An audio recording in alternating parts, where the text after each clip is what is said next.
நாம் கடந்த வாரங்களிலே தியானித்து வந்த அதே விஷயத்தை தான் இப்பொழுதும் தியானிக்க போகிறோம். ಕಳೆದ ವಾರದಲ್ಲಿ ನಾವು ಯಾವುದರ ಬಗ್ಗೆ ಧ್ಯಾನ ಮಾಡಿದೆವೋ ಅದರ ಕುರಿತು ಈ ವಾರವೂ ನಾವು ಅದನ್ನು ಧ್ಯಾನಿಸುತ್ತೇವೆ. எபிரேயர் 11ஆம் அதிகாரம் 1ஆம் வசனம்.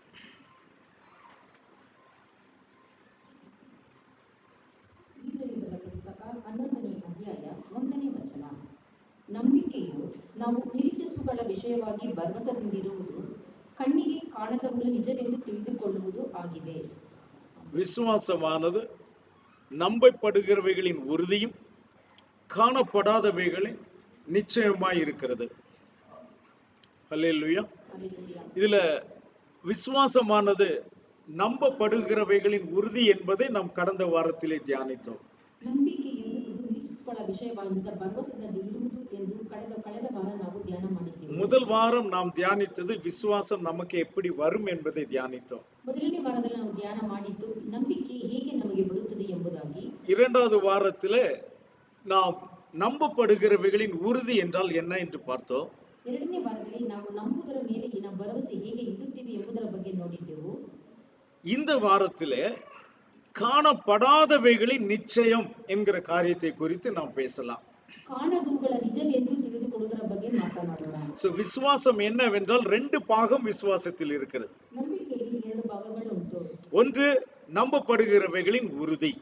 ಒಂದು ನಂಬುವುದನ್ನು ದೃಢಪಡಿಸಿಕೊಳ್ಳುವುದು. அப்ப நம்பப்படுகிறவைகளில் சில காரியங்கள் தான் நாம் கடந்த வாரம் சொன்னது போல அல்லது கடந்த முறை நாம் சொன்னது போல ஜப்பான் இருக்கிறது, அமெரிக்கா இருக்கிறது, ஆனா இருக்குது, நாம நம்புறோம், நாம போகல. ಕಳೆದ ವಾರಗಳಲ್ಲಿ ನಾವು ನೋಡಿದ ಹಾಗೆ ಅಮೆರಿಕವೂ ಉಂಟು, ಜಪಾನು ಉಂಟು, ಅವು ಇದೆ, ಆದ್ರೆ ನಾವು ಹೋಗಲಿಲ್ಲ, ಆದರೂ ನಾವು ಅದು ನಂಬುತ್ತೇವೆ. அப்ப அது நம்பப்படுகிறவைகளின் உறுதி. அந்த உறுதி எங்க வருது? நம்முடைய மனசுல வருகிறது. ನಂಬುವುದು ಹೇಗೆ ಎಂದರೆ ನಾವು ಮನಸ್ಸಿನಲ್ಲಿ ಬರುವಂತ ಭರವಸೆ. இனி காணப்படாதவைகளின் நிச்சயம். ಇನ್ನು ಕಾಣದೆ ಇರುವುಗಳ ಬಗ್ಗೆ ಭರವಸೆ ಇಡುವುದು. ஹல்லேலூயா. ஹல்லேலூயா. அப்ப இந்த காணப்படாதவைகள் நம் கண் முன்னே அது இல்லை, நாம் கேள்விப்படவும் இல்லை. அப்படிப்பட்ட காரியங்களுடைய நிச்சயம், அதை குறித்து நாம் பார்க்க போகிறோம். ನಮ್ಮ ಕಣ್ಣಿಗೆ ಕಾಣದೇ ಇರುವುದು, ನಾವು ಅದರ ಬಗ್ಗೆ ಕೇಳು ಇಲ್ಲದೆ ಇರುವುದನ್ನು ಬಗ್ಗೆ ನಾವು ಈ ದಿನಗಳಲ್ಲಿ ನೋಡುತ್ತೇವೆ. விசுவாசம் என்று சொல்லும் பொழுது எல்லாரும் பேசுகிற ஒரு விஷயம் ஆபிரகாமனுடைய விசுவாசம்.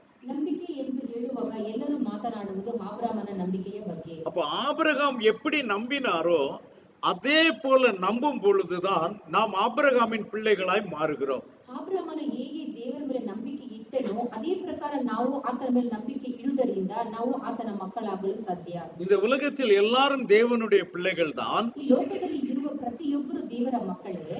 ஆனால் நாம் ஆபிரகாமின் பிள்ளைகளாய் மாற வேண்டியது அவசியமாய் இருக்கிறது. ಆದರೆ ನಾವು ಆಬ್ರಹಾಮನ ಮಕ್ಕಳಾಗಿ ಬದಲಾವಣೆ ಆಗುವುದು ಅವಶ್ಯಕವಾಗಿದೆ. காரணம் வாக்குத்தத்தம் என்பது தேவன் ஆபிரகாமுக்கு தான் கொடுத்திருக்கிறார். ಕಾರಣ ವಾಗ್ದಾನ ಎಂಬುದು ಆಬ್ರಹಾಮನಿಗೆ ಮಾತ್ರ ದೇವರು ಕೊಟ್ಟಿದ್ದಾರೆ. அப்ப மாம்சத்தின்படி பிறந்தவர்கள் தேவனுடைய சுதந்திரவாளிகள் இல்லை.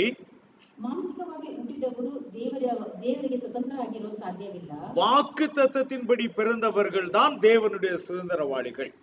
ವಾಗ್ದಾನ ಹೊಂದಿದ ಮಕ್ಕಳೇ ದೇವರ ವಾಗ್ದಾನಕ್ಕೆ ಸ್ವತಂತ್ರವಾಗಿರುವರು. நாம் எல்லாரும் இன்றைக்கு விசுவாசிகளாய் இருக்கிறோமானால் நாம் வாக்குத்தத்தத்தின் பிள்ளைகளாய் இருக்கிறோம். ನಾವು ಈ ದಿನಗಳಲ್ಲಿ ವಿಶ್ವಾಸಿಗಳಾಗಿ ಇರುವುದೆಂದರೆ ನಾವು ವಾಗ್ದಾನ ಮಕ್ಕಳಾಗಿದ್ದೇವೆ. மாமிசத்தின்படி தேவனுடைய பிள்ளைகள் என்று சொல்லுகிறவர்கள் இஸ்ரவேல் புத்திரர்கள் மட்டுமே. ಮಾಂಸಿಕವಾಗಿ ದೇವರ ಮಕ್ಕಳು ಅಂತ ಹೇಳುವುದು ಇಸ್ರಾಯೇಲ್ ಜನರು. ஆனால் நாம் மாம்சத்தின்படி அல்ல, வாக்குத்தத்தத்தின்படி நாம் அவருடைய பிள்ளைகளாய் இருக்கிறோம். ಆದರೆ ನಾವು ಮಾಂಸಿಕವಾಗಿ ಅಲ್ಲ, ವಾಗ್ದಾನದ ಮುಖಾಂತರ ನಾವು ಆ ದೇವರ ಮಕ್ಕಳಾಗಿದ್ದೇವೆ. எப்படி வாக்குத்தத்தத்தினால அவருடைய பிள்ளைகளாய் நாம் மாறுகிறோம்? ಹೇಗೆ ವಾಗ್ದಾನದ ಮುಖಾಂತರ ಆತನ ಮಕ್ಕಳಾಗಿ ನಾವು ಬದಲಾವಣೆ ಆಗುತ್ತೇವೆ? அந்த வாக்குத்தத்தங்களை நம்புகிறதுனாலே. ಆ ವಾಗ್ದಾನಗಳನ್ನು ನಂಬುವುದರಿಂದ. அப்ப அதற்கு உதாரணமாக தேவன் வேதத்தில் வைத்திருக்கிறவர் தான் ஆபிரகாம். ಅದಕ್ಕೆ ಉದಾಹರಣೆಯಾಗಿ ದೇವರು ಸತ್ಯವೇದದಲ್ಲಿ ಇಟ್ಟಿರುವುದೇ ಆಬ್ರಹಾಮನು. அப்போ ஆபிரகாமை குறித்து வேதம் என்ன சொல்லுகிறது என்று பார்க்கலாம். ಆಬ್ರಹಾಮನ ಬಗ್ಗೆ ಸತ್ಯವೇದ ಏನು ಹೇಳುತ್ತದೆ ಎಂಬುದಾಗಿ ನೋಡೋಣ. இது 11ஆம் அதிகாரத்திலே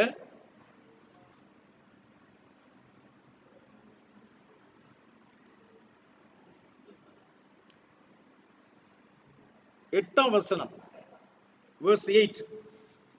Hebrew chapter 11 verse 8.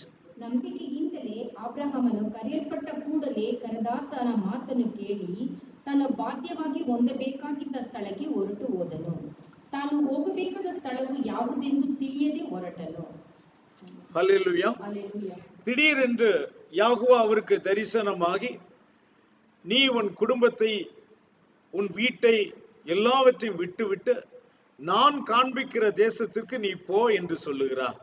ಯಾಕೋಬನು ಒಂದು ದಿನ ಅಬ್ರಹಾಮನಿಗೆ ದರ್ಶನ ಕೊಟ್ಟು, ನಿನ್ನ ಮನೆಯನ್ನು ನಿನ್ನ ಬಂಧು ಬಳಗವನ್ನು ಬಿಟ್ಟು ನಾನು ತೋರಿಸುವ ಸ್ಥಳಕ್ಕೆ ಹೊರಟು ಹೋಗು ಎಂಬುದಾಗಿ ಹೇಳುತ್ತಾನೆ. இது எப்பொழுது நமக்கு சரியாக புரியும் என்றால், ಇದು ಯಾವಾಗ ನಮಗೆ ಸರಿಯಾಗಿ ತಿಳಿಯುತ್ತದೆ ಎಂದರೆ, அந்த ஆபிரகாமினுடைய இடத்திலே நம்மை வைத்து பார்க்கும் பொழுதுதான் அது நமக்கு புரியும். ಆ ಅಬ್ರಹಾಮನ ಸ್ಥಳದಲ್ಲಿ ನಮ್ಮನ್ನು ಇಟ್ಟು ನೋಡಿದರೆ ಮಾತ್ರ ನಮಗೆ ಇದು ತಿಳಿಯುತ್ತದೆ. ஆபிரகாம் அப்படி செய்தார் என்று சொல்வதனால நமக்கு ஒரு விசேஷம் இல்லை. ಅಬ್ರಹಾಮನು ಆ ರೀತಿ ಮಾಡಿ ಇರುವುದರಿಂದ ನಮಗೆ ಯಾವ ವಿಶೇಷವೂ ಅಲ್ಲಿ ಇಲ್ಲ. ஆனால் அந்த ஆபிரகாமின் இடத்தில் நம்மை வைத்து பார்க்கும் பொழுது நம்மால் அப்படி செய்திருக்க முடியுமா? ಅಬ್ರಹಾಮನ ಸ್ಥಳದಲ್ಲಿ ನಮ್ಮನ್ನು ಇಟ್ಟು ನೋಡಿದರೆ ಆ ರೀತಿ ನಾವು ಮಾಡಲು ಸಾಧ್ಯನಾ? இன்றைக்கு வரைக்கும் தேவனுடைய காரியங்களுக்காக நாம் எதையும் இழந்து போகவில்லை, நஷ்டப்படவில்லை. ಇಲ್ಲಿಯ ತನಕ ದೇವರ ಕಾರ್ಯಕ್ಕೋಸ್ಕರ ನಾವು ಯಾವುದನ್ನು ಕಳೆದುಕೊಂಡಿಲ್ಲ, ಯಾವುದು ನಮ್ಮ ಮೂಲಕ ನಷ್ಟವಾಗಲೇ ಇಲ್ಲ. ஒருவேளை இன்று ராத்திரி தேவன் நமக்கு தரிசனமாகி நீ இந்த இடத்துக்கு போ என்று நம்மை அனுப்பினால், ಒಂದು ವೇಳೆ ದೇವರು ಈ ರಾತ್ರಿ ದರ್ಶನ ಕೊಟ್ಟು ನೀನು ಈ ಸ್ಥಳಕ್ಕೆ ಹೋಗು ಎಂದು ಹೇಳಿದರೆ, நாம் அந்த இடத்திற்கு எந்த கேள்வியும் கேட்காமல் போய் விடுவோமா? ನಾವು ಆ ಸ್ಥಳಕ್ಕೆ ಯಾವ ಪ್ರಶ್ನೆಯನ್ನು ಕೇಳದೆ ಹೊರಟು ಹೋಗುತ್ತೇವಾ? ஆனால் ஆபிரகாமுக்கு அப்படிப்பட்ட ஒரு சூழ்நிலை வரும்போது அவர் எந்த கேள்வியும் கேட்காதபடிக்கு அவர் புறப்பட்டு போனார். ಅಬ್ರಹಾಮನಿಗೆ ಅಂತ ಪರಿಸ್ಥಿತಿ ಬಂದಾಗ ಆತನು ಯಾವ ಪ್ರಶ್ನೆಯನ್ನು ಕೇಳದೆ ಹೊರಟು ಹೋದನು. இன்றைக்கு நமக்கு ஊழியத்தின் நிமித்தமாக அல்லது தேவ வார்த்தையின் நிமித்தமாக தேவன் நமக்கு சொல்லுகிறார் என்று வைத்துக் கொள்ளுங்கள், நீ இந்த இடத்துக்கு புறப்பட்டு போ என்று சொல்லி, ಈ ದಿನಗಳಲ್ಲಿ ದೇವರು ನಮಗೆ ಆತನ ಕಾರ್ಯಕ್ಕಾಗಲಿ ಆತನ ಸೇವೆಗಾಗಲಿ ಈ ಸ್ಥಳಕ್ಕೆ ಹೋಗು ಎಂದು ದೇವರು ನಮಗೆ ಹೇಳಿದ್ದಾರೆ. நாம் இன்றைக்கு போக ஆயத்தமாய் இருக்கிறோமா? ನಾವು ಈ ದಿನಗಳಲ್ಲಿ ಹೋಗಲು ಸಿದ್ಧವಾಗಿದ್ದೇವಾ? அந்த இடத்தில் வைத்து சிந்தித்தால்தான் ஆபிரகாம் செய்தது எவ்வளவு பெரிய விஷயம் என்று நமக்கு புரியும். ಅಲ್ಲಿ ಇಟ್ಟು ನಾವು ಯೋಚನೆ ಮಾಡಿ ನೋಡಿದರೆ ತಿಳಿದು ಬರುತ್ತದೆ ಅಬ್ರಹಾಮನ ಮಾಡಿದ್ದು ಎಷ್ಟು ದೊಡ್ಡ ವಿಷಯ ಎಂದು. அதுவும் என்ன சொல்லுகிறார்? நான் காண்பிக்கிற தேசத்துக்கு நீ போ என்று சொல்லுகிறார். ನಾನು ತೋರಿಸುವ ದೇಶಕ್ಕೆ ಹೊರಟು ಹೋಗು ಎಂದು ಹೇಳಿದನು. நீ அங்க போ, உனக்கு எல்லா வசதிகளையும் நான் செய்து தரேன் என்று தேவன் வாக்குத்தத்தம் செய்யவில்லை. ನೀನು ಅಲ್ಲಿ ಹೋಗು, ನಿನಗೆ ಎಲ್ಲ ಸೌಕರ್ಯಗಳನ್ನು ಮಾಡಿ ಕೊಡುತ್ತೇನೆ ಎಂದು ಯಾಕೋಬನು அங்கே என்ன இருக்கும் என்ன இருக்காது என்பதெல்லாம் சொல்லவில்லை. ಅಲ್ಲಿ ಏನು ಇದೆ ಏನು ಇಲ್ಲ ಎಂದು ಆತನು ಹೇಳಲಿಲ್ಲ. அதை எப்பொழுது தேவன் சொல்லுவார் தெரியுமா? ಅದು ಯಾವಾಗ ದೇವರು ಹೇಳುತ್ತಾನೆ ಗೊತ್ತಾ? அவர் சொன்ன வார்த்தையை கேட்டு நாம் புறப்பட்டு வெளியே வந்தால் மட்டும்தான் தேவன் அந்த காரியத்தை நமக்கு செய்வார். ಆತನು ಹೇಳಿದ ವಾಕ್ಯವನ್ನು ಕೇಳಿ ನಾವು ಹೊರಗಡೆ ಬಂದರೆ ಮಾತ್ರ ಆತನು ಅದನ್ನು ಮಾಡಿ ನೆರವೇರಿಸಿ ಕೊಡುತ್ತಾನೆ. முதல்ல எனக்கு தெளிவாக சொல்லும், அதற்கு பிறகு நான் போணுமா வேண்டாமான்னு நான் தீர்மானிக்கிறேன் சொல்றவங்களுக்கு அவர் பேசவே மாட்டார். ನನಗೆ ಮೊದಲು ಎಲ್ಲ ತಿಳಿಸಿ ಹೇಳು, ಆಮೇಲೆ ನಾನು ಹೋಗುತ್ತೇನೆ ಎಂದು ಹೇಳುವವರಿಗೆ ದೇವರು ಅವರೊಂದಿಗೆ ಮಾತನಾಡುವುದಿಲ್ಲ. உன்னை அழைக்கிறவர் நான் அல்லவா? ನಿನ್ನನ್ನು ಕರೆದಾತನು ನಾನಲ್ಲವೇ? உன்னை எங்கே கொண்டு போக வேண்டும் என்று எனக்கு தெரியும். ನಿನ್ನನ್ನು ಎಲ್ಲಿ ಕರೆದುಕೊಂಡು ಹೋಗಬೇಕು ಎಂದು ನನಗೆ ಗೊತ್ತಿದೆ. உன்னை எப்படி வைக்க வேண்டும் என்று எனக்கு தெரியும். ನಿನ್ನ ಹೇಗೆ ನಾನು ಇಡಬೇಕು ಎಂದು ನನಗೆ ಗೊತ್ತಿದೆ. நீ முதலாவது செய்ய வேண்டிய காரியம் அந்த இடத்தை விட்டு புறப்படு. ಮೊದಲನೇದಾಗಿ ನೀನು ಮಾಡಬೇಕಾದ ಕೆಲಸ ನೀನು ಅಲ್ಲಿಂದ ಆ ಸ್ಥಳವನ್ನು ಬಿಟ್ಟು ಹೊರಟು ಹೋಗು. இன்றைக்கு அப்படிப்பட்டதான ஒரு அழைப்பை நம்முடைய பிள்ளைகள் எல்லாரும் பெற வேண்டும் என்பது என்னுடைய வாஞ்சை. ಈ ದಿನಗಳಲ್ಲಿ ಆತನ ಒಂದು ಕರೆಯುವಿಕೆಯನ್ನು ದೇವರ ಮಕ್ಕಳು ಎಲ್ಲರೂ ಪಡೆಯಬೇಕೆಂದು ನನ್ನ ದಾಹವಾಗಿದೆ. அப்படி ஒரு அழைப்பை நாம் கேட்கும் பொழுது எந்த எதிர்பார்ப்பும் இல்லாதபடிக்கு நாம் அதற்கு ஆயத்தமாக இருக்க வேண்டும். ಅಂತ ಆಹ್ವಾನ ನಮಗೆ ಬಂದರೆ ಯಾವ ಒಂದು ದೃಷ್ಟಿಕೋನ ಇಲ್ಲದೆ ಅದಕ್ಕೆ ನಾವು ಸಿದ್ಧವಾಗಿ ಇರಬೇಕು. வீட்டுல என் வைஃப் கிட்ட கேட்கணும், ಮನೆಯಲ್ಲಿ ನನ್ನ ಹೆಂಡತಿಯಲ್ಲಿ ಕೇಳಬೇಕು, என் பிள்ளைங்க கிட்ட கேட்கணும், ನನ್ನ ಮಕ್ಕಳ ಬಳಿಯಲ್ಲಿ ಕೇಳಬೇಕು, எங்க அப்பாட்ட கேட்கணும், ನನ್ನ ತಂದೆ ಬಳಿಯಲ್ಲಿ ಕೇಳಬೇಕು, எங்க அம்மாட்ட கேட்கணும். ನನ್ನ ತಾಯಿಯ ಬಳಿಯಲ್ಲಿ ಕೇಳಬೇಕು. இதெல்லாம் ஆபிரகாமுக்கு இருந்தும் அவன் யாரோடும் ஆலோசனை பண்ணவில்லை. ಇವು ಎಲ್ಲವೂ ಅಬ್ರಹಾಮನಿಗೆ ಇದ್ದಾಗಲೂ ಆತನು ಯಾರೊಂದಿಗೆ ಅದರ ಬಗ್ಗೆ ಆಲೋಚನೆ ಕೇಳಲಿಲ್ಲ. தேவன் என்னை அழைத்தார். ದೇವರು ನನ್ನನ್ನು ಕರೆದಿದ್ದಾನೆ. அந்த வார்த்தையை கேட்ட மாத்திரத்திலே அவனுடைய மனைவி நான் உன்னோடு கூட வருகிறேன் என்று புறப்பட்டு ಆ விட்டார். ಮಾತನ್ನು ಕೇಳಿದ ತಕ್ಷಣ ತನ್ನ ಹೆಂಡತಿ ನಾನು ನಿನ್ನೊಂದಿಗೆ ಬರುತ್ತೇನೆ ಎಂದು ಹೊರಟು ಹೋದಳು. மற்றவர்களும் 1-2 பேர் நாங்களும் உம்மோடு கூட வருகிறோம்.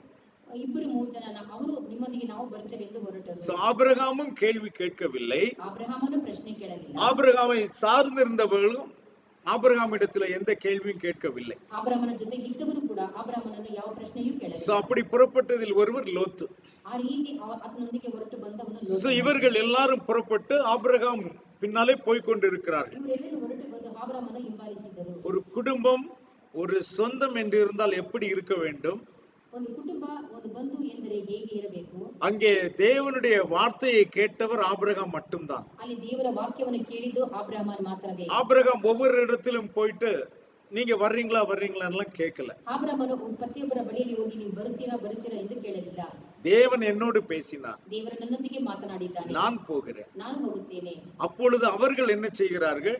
ಆಗ ಅವರು ಏನು ಮಾಡುತ್ತಾರೆ? தேவன் உன்னோடு பேசினார் என்பதை நாங்கள் விசுவாசிக்கிறோம். ದೇವರು ನಿನ್ನೊಂದಿಗೆ ಮಾತನಾಡಿದ್ದಾರೆ ಎಂಬುದು ನಾವು ನಂಬುತ್ತೇವೆ. குடும்ப தலைவன் என்று சொல்லும் பொழுது அந்த குடும்ப தலைவனுக்கு இப்படிப்பட்ட ஒரு சாட்சி குடும்பத்தில் உண்டாயிருக்க வேண்டும். ಆ ಕುಟುಂಬದ ಮುಖ್ಯಸ್ಥನಾಗಿದ್ದರೆ ಆತನಿಗೆ ಈ ರೀತಿ ಒಂದು ಸಾಕ್ಷಿ ಇರಬೇಕು. என் கணவன் ஒரு காரியத்தை சொல்லுகிறார் என்றால் அது சரியாகத்தான் இருக்கும். ನನ್ನ ಗಂಡ ಒಂದು ಕಾರ್ಯವನ್ನು ಹೇಳಿದರೆ ಅದು ಸರಿಯಾಗಿ அதை ಇರುತ್ತದೆ. விசுவாசித்து அவர் பின்னே வர வேண்டும். ಅದನ್ನು ನಂಬಿ ಅವರು ಆತನನ್ನು ಹಿಂಬಾಲಿಸಬೇಕು. இங்கே மனைவி மட்டும் வரவில்லை, ಇಲ್ಲಿ ಹೆಂಡತಿ ಮಾತ್ರ ಬರಲಿಲ್ಲ, அந்த மனைவியுடைய சகோதரனும் கூட சேர்ந்து வந்தான். ಆ ಹೆಂಡತಿಯ ಸಹೋದರರು ಕೂಡ ಸೇರಿ ಬಂದರು. அப்ப எந்த அளவுக்கு ஆபிரகாம் அந்த குடும்பத்தில் இருந்திருக்கிறார் என்று பாருங்க. ಎಷ್ಟರ ಮಟ್ಟಿಗೆ ಆಬ್ರಹಾಮನ ಆ ಕುಟುಂಬದಲ್ಲಿ ಹೇಗೆ ಇದ್ದರು ಎಂಬುದಾಗಿ ನೋಡಿರಿ. ஒரு கதையின் வழியாக நாம் பார்க்கும் பொழுது அந்த மொத்த குடும்பத்திலும் ஆபிரகாம் மட்டும் விசுவாசியாக இருந்தார் என்று நாம் பார்க்கிறோம். ಒಂದು ಕಥೆಯ ಮುಖಾಂತರ ಅದನ್ನು ನೋಡಬೇಕಾದ್ರೆ ಆಬ್ರಹಾಮ ಮಾತ್ರ ಪೂರ್ತಿ ಕುಟುಂಬಕ್ಕೆ ದೇವರ ಮೇಲೆ ನಂಬಿಕೆ ಉಳ್ಳವನಾಗಿದ್ದನು. நோவாவுடைய மகனாகிய ஷேம் என்பவருடைய கரத்தில் வளர்ந்தவன் இந்த ஆபிரகாம். ನೋಹನ ಮಗನಾದ ಶೇಮನ ಹಸ್ತದಲ್ಲಿ ಬೆಳೆದವನು ಈ ಆಬ್ರಹಾಮನು. ஆகவே அவர் தேவனை பற்றிய அறிவும் அவருக்கு இருந்தது, அந்த விசுவாசமும் அவருக்கு இருந்தது. ಆ ದೇವರ ನಂಬಿಕೆಯು ಆತನ ಮೇಲೆ ಇರುವ ಭರವಸೆಯು ಆತನಲ್ಲಿ ಇತ್ತು. சோ அந்த விசுவாசத்தினாலே அவர் புறப்பட்டு செல்கிறார். ಆ ನಂಬಿಕೆಯಿಂದ ಆತನು ಹೊರಟು ಹೋಗುತ್ತಾನೆ. இப்பொழுது தேவன் அந்த இடம் எது என்று அவருக்கு சொல்லவில்லை. ಈಗ ದೇವರು ಆ ಸ್ಥಳ ಯಾವುದು ಎಂದು ಆತನಿಗೆ ಹೇಳಲಿಲ್ಲ. அவரோடு கூட அநேக வேலையாட்கள், கிட்டத்தட்ட 300 பேர் வேலையாட்களும் அங்கே வருகிறார்கள். ಆತನ ಜೊತೆಗೆ ಕೆಲಸದ ಆಳುಗಳು ದಾಸರು 300 ಜನ ಹೆಚ್ಚು ಕಮ್ಮಿ ಆತನ ಜೊತೆಗೆ ಬಂದರು. அது அவருடைய வீட்டிலே பிறந்தவர்கள். ಅದು ಆತನ ಮನೆಯಲ್ಲಿ ಹುಟ್ಟಿ ಬೆಳೆದವರು. ஆடு மாடுகளும் வருகிறது. ದನ ಕುರಿಗಳು ಬರುತ್ತವೆ. இது எல்லாவற்றையும் கொண்டு வனாந்தரத்துக்குள் வருகிறார். ಇವೆಲ್ಲವನ್ನು ತೆಗೆದುಕೊಂಡು ಆತನು ಅರಣ್ಯದಲ್ಲಿ ಬರುತ್ತಾನೆ. அந்த வனாந்தரத்தில் வந்து பார்த்தால் அங்கே போதுமான இடம் இல்லை. ಆ ಅರಣ್ಯದಲ್ಲಿ ಬಂದು ನೋಡಿದರೆ ಅವರಿಗೆ ಬೇಕಾದಷ್ಟು ಸ್ಥಳವು ಅಲ್ಲಿ ಇರಲಿಲ್ಲ. ஆடு மாடுகள் மேய்வதற்கு போதுமான இடம் அங்கே இருக்கவில்லை. ದನ ಕುರಿಗಳು ಮೇಯುವುದಕ್ಕೆ ಅಲ್ಲಿ ಸ್ಥಳ ಇರಲಿಲ್ಲ. அப்பொழுதும் அவர் தேவனை நோக்கி ஏன் இந்த இடத்தில் என்னை கொண்டு வந்தீர் என்று அவர் தேவனிடத்தில் எந்த வார்த்தையும் கேட்கவில்லை. ಹಾಗಿದ್ದರೂ ಕೂಡ ಆತನ ದೇವರನ್ನು ನೋಡಿ ಏಕೆ ನನ್ನನ್ನು ಈ ಸ್ಥಳಕ್ಕೆ ಕರೆದುಕೊಂಡು ಬಂದಿದ್ದೀ ಎಂದು ಕೇಳಲಿಲ್ಲ. நம்முடைய விசுவாசம் எப்படி இருக்க வேண்டும் என்று பாருங்கள். ನಮ್ಮ ನಂಬಿಕೆ ಯಾವ ರೀತಿ ಇರಬೇಕು ಎಂಬುದಾಗಿ ನೋಡಿ. அவன் காண்பதை நம்பவில்லை, ಆತನು ನೋಡುವುದನ್ನು ನಂಬಲಿಲ್ಲ. காணப்படாதவைகளை குறித்து நிச்சயம் உள்ளவனாய் இருந்தான். ಆ ಕಾಣದೆ ಇರುವುಗಳ ಮೇಲೆ ಆತನು ಭರವಸೆಯಿಂದ ಇದ್ದನು. இன்றைக்கு நமக்கு எல்லாவற்றிற்கும் ப்ரூஃப் வேணும். ಈ ದಿನಗಳಲ್ಲಿ ಎಲ್ಲದಕ್ಕೂ ನಮಗೆ ದಾಖಲೆಗಳು ಬೇಕಾಗಿವೆ. இல்லையென்றால் நாம் நம்ப மாட்டோம். ಇಲ್ಲದಿದ್ದರೆ ನಾವು ನಂಬುವುದಿಲ್ಲ. ஆனால் ஆபிரகாம் எதையுமே கேட்கவில்லை. ಆದರೆ ಆಬ್ರಹಾಮನು ಯಾವುದನ್ನು ಕೇಳಲಿಲ್ಲ. இப்படி ஒரு வனாந்தரமான இடத்திலே என்னை கொண்டு விட்டீரே என்று சொல்லி கூட அவன் முறுமுறுக்கவில்லை. ಈ ರೀತಿ ಮರಳುಗಾಡಿನಲ್ಲಿ ನನ್ನ ತಂದು ಬಿಟ್ಟಿರಿ ಎಂದು ಯಾವ ಗುಣಗುಟ್ಟನ್ನು ಗುಟ್ಟಲಿಲ್ಲ. தன்னை அழைத்தவர் தன்னை காப்பாற்ற வல்லவராய் இருக்கிறார் என்று முழுமையாக அவரை நம்பினான். ನನ್ನ ಕರೆದಾತನು ನನ್ನನ್ನು ಕಾಪಾಡುತ್ತಾನೆ ಎಂದು ಪೂರ್ಣ ಭರವಸೆಯಿಂದ ಆತನನ್ನು ನಂಬಿದನು. அந்த பாலைவனமான தேசம்தான் ಆ ಮರಳುಗಾಡು ಆಗಿರುವಂತಹ ದೇಶ பின்னாளிலே பாலும் தேனும் ஓடுகிற கானான் தேசமாய் மாறினது. ಮುಂದಿನ ದಿನಗಳಲ್ಲಿ ಅದು ಹಾಲು ಜೇನು ಹರಿಯುವ ದೇಶ ಕಾನಾನ್ ದೇಶವಾಗಿ ಮಾರ್ಪಟ್ಟಿತ್ತು. ஹல்லேலூயா. ಹಲ್ಲೆಲೂಯಾ. ஒரு விசுவாசியை தேவன் ஒரு இடத்திலே கொண்டு போய் வைக்கிறார் என்றால் ಒಬ್ಬ ವಿಶ್ವಾಸಿನ ದೇವರು ಒಂದು ಸ್ಥಳದಲ್ಲಿ ಕರೆದುಕೊಂಡು ಇಡುತ್ತಾನೆ ಎಂದರೆ அந்த விசுவாசியின் மூலமாக அந்த குடும்பமோ அந்த தேசமோ ஆசீர்வதிக்கப்பட வேண்டும் என்பது தேவனுடைய சித்தம். ಆ ವಿಶ್ವಾಸಿಯ ಮುಖಾಂತರ ಆ ಕುಟುಂಬವು ಆ ದೇಶವು ಆತನ ಮುಖಾಂತರ ಆಶೀರ್ವಾದ ಹೊಂದಬೇಕು ಎಂದು ದೇವರ ಚಿತ್ತವಾಗಿದೆ. ஆகவே நாம் கால் வைக்கிற தேசம் தேவனால் நிச்சயமாக ஆசீர்வதிக்கப்படும். ನಾವು ಕಾಲು ಇಡುವಂತಹ ದೇಶ ದೇವರಿಂದ ಖಂಡಿತವಾಗಲೂ ಆಶೀರ್ವಾದ ಹೊಂದುವಂತ ದೇಶವಾಗಿದೆ. இது யாகோவுக்கு ஏற்கனவே தெரிந்தபடியினாலே ಇದು ಯಾಕೋವನಿಗೆ ಮೊದಲೇ ಗೊತ್ತಿ ಇರುವುದರಿಂದ ஆபிரகாமை கொண்டு அந்த இடத்திலே வைக்கிறார். ಆಬ್ರಹಾಮನ ಕರೆದುಕೊಂಡು ಹೋಗಿ ಆ ಸ್ಥಳದಲ್ಲಿ ಇಡುತ್ತಾನೆ. எல்லாவற்றையும் முன்கூட்டி காண்கிற தேவன். ಎಲ್ಲವನ್ನು ಆತನ ಮುಂದೆ ತಿಳಿದವನಾಗಿದ್ದಾನೆ. ஹல்லேலூயா. ಹಲ್ಲೆಲೂಯಾ. சோ தம்முடைய அநாதி தீர்மானத்தின்படியாக அவரை அழைத்து அந்த இடத்திலே கொண்டு வைக்கிறார். ಆತನ ಪೂರ್ಣವಾದ ತೀರ್ಮಾನದಿಂದ ಆತನನ್ನು ಕರೆದುಕೊಂಡು ಹೋಗಿ ಅಲ್ಲಿ ಇಡುತ್ತಾನೆ. அவர் போன நேரம் அது வெறும் பாழான தேசம்தான்.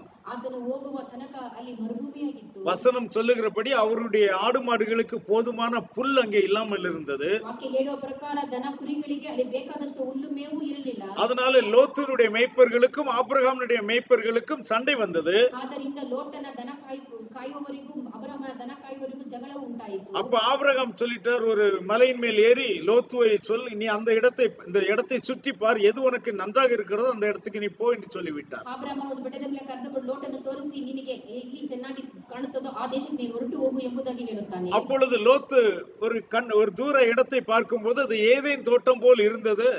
அதான் சோதம் கொமோரா. அந்த இடத்தை அவர் எடுத்துக்கொண்டார். ಲೋಟನ್ನು ದೂರದಿಂದ ನೋಡುವಾಗ ಅದು ಏದೇನ್ ತೋಟದ ಹಾಗೆ ಹಚ್ಚ ಹಸುರಾಗಿತ್ತು. ಅದುವೇ ஏதேன் தோட்டம் போல ஏதேன் தோட்டವಾಗಿ ಇತ್ತು. ಅದೇ ಸೋದೋಮ್ ಗೊಮೋರ ಪಟ್ಟಣ. அப்போ ஆபிரகாமுக்கு கிடைத்தது என்ன? ಆಬ್ರಹಾಮನಿಗೆ ಸಿಕ್ಕಿದ್ದಾದ್ರೂ ಏನು? அந்த புல் இல்லாத இடங்கள் தான் அவருக்கு கிடைத்தது. ಹುಲ್ಲು ಇಲ್ಲದ ಸ್ಥಳವು ಆತನಿಗೆ ಸಿಕ್ಕಿತ್ತು. யாகுவா ஒரு பிள்ளையை, ஒரு மனிதனை ஆதரிக்க வேண்டும் என்று நினைத்தால், ಯಾಗುವ ಒಂದು ಮನುಷ್ಯನನ್ನು ಆತನು ಕರುಣಿಸಬೇಕು ಎಂದು ನೆನೆಸಿದರೆ, ஒன்றுமில்லாத இடத்திலும் சகலத்தையும் கொடுத்து ஆசீர்வதிக்க வல்லவர் நம்முடைய தேவன். ಏನು ಇಲ್ಲದೆ ಇರುವ ಸ್ಥಳದಲ್ಲಿ ಸಕಲವನ್ನು ಕೊಟ್ಟು ಆಶೀರ್ವದಿಸುವಂತ ದೇವರಾಗಿದ್ದಾನೆ. அவரை நம்பி வந்த பிள்ளைகளுக்கு ஒரு நன்மையும் குறைபட போவதில்லை. ಆತನು ನಂಬಿ ಬಂದ ಮಕ್ಕಳಿಗೆ ಯಾವ ಕೊರತೆಯೂ ಕಡಿಮೆಯಾಗುವುದಿಲ್ಲ. ஹல்லேலூயா. ಹಲ್ಲೆಲೂಯಾ. இப்படியாக அவர் தம்முடைய நாமத்தை மகிமைப்படுத்துகிற தேவன். ಈ ರೀತಿಯಾಗಿ ತನ್ನ ನಾಮವನ್ನು ಮಹಿಮೆಪಡಿಸುವ ದೇವರಾಗಿದ್ದಾನೆ. சோ இதை அறிந்திருந்த ஆபிரகாம் அதை முழுவதுமாக விசுவாசித்தார். ಇದನ್ನು ತಿಳಿದಂತ ಆಬ್ರಹಾಮನು ಅದನ್ನು ಪೂರ್ತಿಯಾಗಿ ಅದನ್ನು ನಂಬಿದನು. அந்த விசுவாசத்தை தேவன் கனப்படுத்தினார்.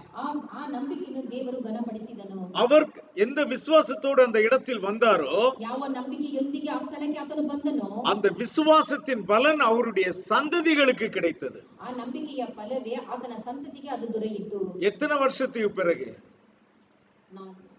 கிட்டத்தட்ட ஒரு 600-800 வருஷத்துக்கு பிறகு அந்த வாக்குத்தத்தம் அவர்களுக்கு நிறைவேறின. ಹೆಚ್ಚು ಕಮ್ಮಿ 700 ವರ್ಷಗಳ ಕಳೆದ ಮೇಲೆ ಆ ವಾಗ್ದಾನದ ದೇಶವು ಅವರ ಸಂತತಿಗೆ ದೊರೆಯಿತು. ஏனென்றால் எகிப்து தேசத்திலே கிட்டத்தட்ட 430 வருஷங்கள் அவருடைய பேர பிள்ளைகள் அடிமைகளாக இருந்தார்கள். ಹೆಚ್ಚು ಕಮ್ಮಿ ಐಗುಪ್ತ ದೇಶದಲ್ಲಿ ಅವರು 430 ವರ್ಷಗಳು ಅವರು ದಾಸರಾಗಿದ್ದರು. ஆனா ஆபிரகாமுக்கு பிறகு ஈசாக்கு, ஈசாக்குக்கு பிறகு யாக்கோபு, யாக்கோபுக்கு பிறகு அவருடைய பிள்ளைகள் அபிரகாம் ஈசாக்கு, ஈசாக்கு யாக்கோபு, யாக்கோபிನ ಮಕ್ಕಳು. அதற்கு பிறகுதான் இவர்கள் எகிப்து தேசத்தில் போய் அடிமைகளாகிறார். ಅದಾದ ಮೇಲೆ ಅವರು ಐಗುಪ್ತ ದೇಶದಲ್ಲಿ ದಾಸರಾಗಿರುತ್ತಾರೆ. கிட்டத்தட்ட ஒரு 800 வருஷத்துக்கு பிறகு அழைத்து கொண்டு வந்த தேவன் அவருடைய சந்ததிகளை பாலும் தேனும் ஓடுகிற தேசத்தை கொடுத்து ஆசீர்வதித்தார். ಹೆಚ್ಚು ಕಮ್ಮಿ 700 ವರ್ಷಗಳ ಕಳೆದ ಮೇಲೆ ಯಾಕೋಬನು ವಾಗ್ದಾನ ಮಾಡಿದಂತ ದೇಶಕ್ಕೆ ಅಲ್ಲಿಗೆ ಸಂತತಿಯನ್ನು ಕರೆದುಕೊಂಡು ಬಂದು ಸೇರಿಸುತ್ತಾನೆ. நன்றாக ஞாபகம் கொள்ளுங்கள். ಚೆನ್ನಾಗಿ ಜ್ಞಾಪಕ ಮಾಡಿಕೊಳ್ಳಿರಿ. நீங்கள் இன்றைக்கு இங்கே உட்கார்ந்திருப்பது, ನೀವು ಇಲ್ಲಿ ಇದರಲ್ಲಿ ಕುಳಿತುಕೊಂಡು, ஒருவேளை இன்றைக்கு உங்களுக்கு பெரிய ஒரு ஆசீர்வாதங்களை காணாதது போல காணப்படலாம். ನಿಮಗೆ ಯಾವ ದೊಡ್ಡ ಆಶೀರ್ವಾದ ಕಾಣದೇ ಇರಬಹುದು. ஆனால் உங்களுடைய சந்ததிகள் இதனாலே ஆசீர்வதிக்கப்படும். ನಿಮ್ಮ ಸಂತತಿ ಇದರ ಮುಖಾಂತರ ಆಶೀರ್ವಾದ ಹೊಂದುತ್ತದೆ. ஹல்லேலூயா. நீங்கள் அவரை விசுவாசித்து வந்தீர்கள். ನೀವು ಅದನ್ನು ನಂಬಿ ಬಂದಿದ್ದೀರಿ. உங்களையும் கைவிட மாட்டார். ನಿಮ್ಮನ್ನು ಆತನು ಕೈ ಬಿಡುವುದಿಲ್ಲ. அவர் உங்களையும் உங்களுடைய பிள்ளைகளை மட்டுமல்ல, ನಿಮ್ಮನ್ನು ನಿಮ್ಮ ಮಕ್ಕಳನ್ನು ಮಾತ್ರವಲ್ಲ, உங்கள் பிள்ளைகளுடைய பிள்ளைகளையும் அவர் காண்கிறார். ನಿನ್ನ ಮಕ್ಕಳ ಮಕ್ಕಳನ್ನು ಆತನು ನೋಡುವನಾಗಿದ್ದಾನೆ. ஹல்லேலூயா. ஹல்லேலூயா. அதை நாம் அநேக வசனங்கள் மூலமாக அதை நாம் பார்க்க முடியும். ಅದು ಅನೇಕ ವಾಕ್ಯಗಳ ಮುಖಾಂತರ ನೋಡಬಹುದು. 128 சங்கீதம் கடைசி வசனத்தை வாசித்து பாருங்கள். Psalm 128. ಮಕ್ಕಳ ಮಕ್ಕಳನ್ನು ಕಾಣುವನಾಗು, ಇಸ್ರಾಯೇಲಿಗೆ ಶುಭವಾಗಲಿ. ஆமென். நீ உன் பிள்ளைகளின் பிள்ளைகளையும் இஸ்ரவேலுக்கு உண்டாகும் சமாதானத்தையும் காண்பாய். ஹல்லேலூயா. ஹல்லேலூயா. தேவன் எப்படி ஆசீர்வதிக்கிறார் என்று பாருங்கள். நீ மட்டுமல்ல, ದೇವರು ಯಾವ ರೀತಿ ಆಶೀರ್ವಾದ ಕೊಡ್ತಾನೆ ಎಂಬುದಾಗಿ ನೋಡಿರಿ. ನೀವು ಮಾತ್ರವಲ್ಲ, உன் பிள்ளைகள் மட்டுமல்ல, ನಿನ್ನ ಮಕ್ಕಳು ಮಾತ್ರವಲ್ಲ, உன் பிள்ளைகளின் பிள்ளைகளையும் நீ காண்பாய். ನಿನ್ನ ಮಕ್ಕಳ ಮಕ್ಕಳನ್ನು ಕಾಣುವಿ. ஹல்லேலூயா. ஹல்லேலூயா. அது எந்த நிலைமையில நீ காண்பாய்? ಎಂತ ಪರಿಸ್ಥಿತಿಯಲ್ಲಿ ನೀನು ಅದನ್ನು ನೋಡುತ್ತಿ? இப்பொழுது போராட்டங்கள் நிறைந்த வாழ்க்கையா இருக்கிறது. ಈಗ ಹೋರಾಟ ತುಂಬಿದಂತ ಜೀವನವಾಗಿದೆ. ஆனால் உன்னுடைய பேர பிள்ளைகள் சமாதானமான இஸ்ரவேலிலே வாழ்வார்கள். ಆದರೆ ನಿನ್ನ ಮಕ್ಕಳು ಮೊಮ್ಮಕ್ಕಳು ಸಮಾಧಾನ ಇಸ್ರಾಯೇಲಿನಲ್ಲಿ ಅವರು ಜೀವಿಸುವವರಾಗಿರುತ್ತಾರೆ. எவ்வளவு பெரிய ஆசீர்வாதம்! எப்படி தேவன் நம்மை கனப்படுத்துகிறார் என்று பாருங்க. ಎಷ್ಟು ದೊಡ್ಡ ಆಶೀರ್ವಾದ ಎಂಬುದಾಗಿ ನೋಡಿರಿ. ದೇವರು ಯಾವ ರೀತಿ ನಮ್ಮನ್ನು ಘನಪಡಿಸುತ್ತಾನೆ ಎಂಬುದಾಗಿ 2 தீமோத்தேயு 1ஆம் அதிகாரம் 4-5 வசனங்களை வாசிக்கலாம். Second Timothy chapter 1 verses 4 and 5. 2 ತಿಮೋಥೆಯನಿಗೆ ಬರೆದ ಪತ್ರಿಕೆ 1ನೇ ಅಧ್ಯಾಯ 4-5 ವಚನಗಳು. ನಾನು ನಿನ್ನ ಕಣ್ಣೀರುಗಳನ್ನು ನೆನಪಿಗೆ ತಂದು ನಿನ್ನನ್ನು ನೋಡಿ ಸಂತೋಷ ಭರಿತನಾಗಬೇಕೆಂದು ಅಪೇಕ್ಷಿಸುತ್ತೇನೆ. ನಿನ್ನಲ್ಲಿರುವ ನಿಷ್ಕಪಟವಾದ ನಂಬಿಕೆಯು ನನ್ನ ನೆನಪಿಗೆ ಬಂತು. ಆ ನಂಬಿಕೆಯು ನಿನ್ನ ಅಜ್ಜಿಯಾದ ಲೋವಿಯಲ್ಲಿಯೂ ನಿನ್ನ ತಾಯಿಯಾದ ಯುನೋಕಿಯಲ್ಲಿಯೂ ವಾಸವಾಗಿತ್ತು. ಹಾಗೆಯೇ ನಿನ್ನಲ್ಲಿಯೂ ವಾಸವಾಗಿದೆ ಎಂದು ದೃಢವಾಗಿ ನಂಬಿದ್ದೇನೆ. ஹல்லேலூயா. ஹல்லேலூயா. உன்னில் உள்ள மாயமற்ற விசுவாசத்தை நினைவு கூறுகிறதுனால் என் முன்னோர்கள் முதற்கொண்டு சுத்த மனசாட்சியோட ஆராதித்து வரும் தேவனை நான் ஸ்தோத்தரிக்கிறேன். அந்த விசுவாசம் முந்தி உன் பாட்டியாகிய லோவிசாளுக்குள்ளும் உன் தாயாகிய ஐனிக்கேயாளுக்குள்ளும் நிலைத்திருந்தது. அது உனக்குள்ளும் நிலைத்திருக்கிறது என்று நிச்சயித்திருக்கிறேன் என்று சொல்லுகிறார். ஹல்லேலூயா. ஹல்லேலூயா. அப்போ முதல்ல அங்க வந்து உட்கார்ந்தது யாரு? அந்த பாட்டி. ಮೊದಲು ಅಲ್ಲಿ ಬಂದು ಕುಳಿತಿತ್ತು ಅಜ್ಜಿ. ஹல்லேலூயா. ஹல்லேலூயா. சோ அந்த பாட்டி அங்கே வந்து உட்கார்ந்து இருக்கும் பொழுது ಅಜ್ಜಿ ಅಲ್ಲಿ ಬಂದು ಕುಳಿತುಕೊಂಡಿದ್ದಾಗ அந்த சபை ஒரு பெரிய சபை இல்லை, ಆ ಸಭೆ ಒಂದು ದೊಡ್ಡ ಸಭೆಯಾಗಿಲ್ಲ, ஒரு சின்ன சபை. ಒಂದು ಚಿಕ್ಕ ಸಭೆಯಾಗಿತ್ತು. ஒருவேளை அவர்களுக்கு ஒரு சரியான இடம் கூட இருந்திருக்காது. ಒಂದು ವೇಳೆ ಅವರಿಗೆ ಸರಿಯಾದ ಸ್ಥಳವೂ ಇಲ್ಲದೆ அந்த சபை ஒரு பெரிய கவர்ச்சியான சபையுமாக இருந்திருக்காது.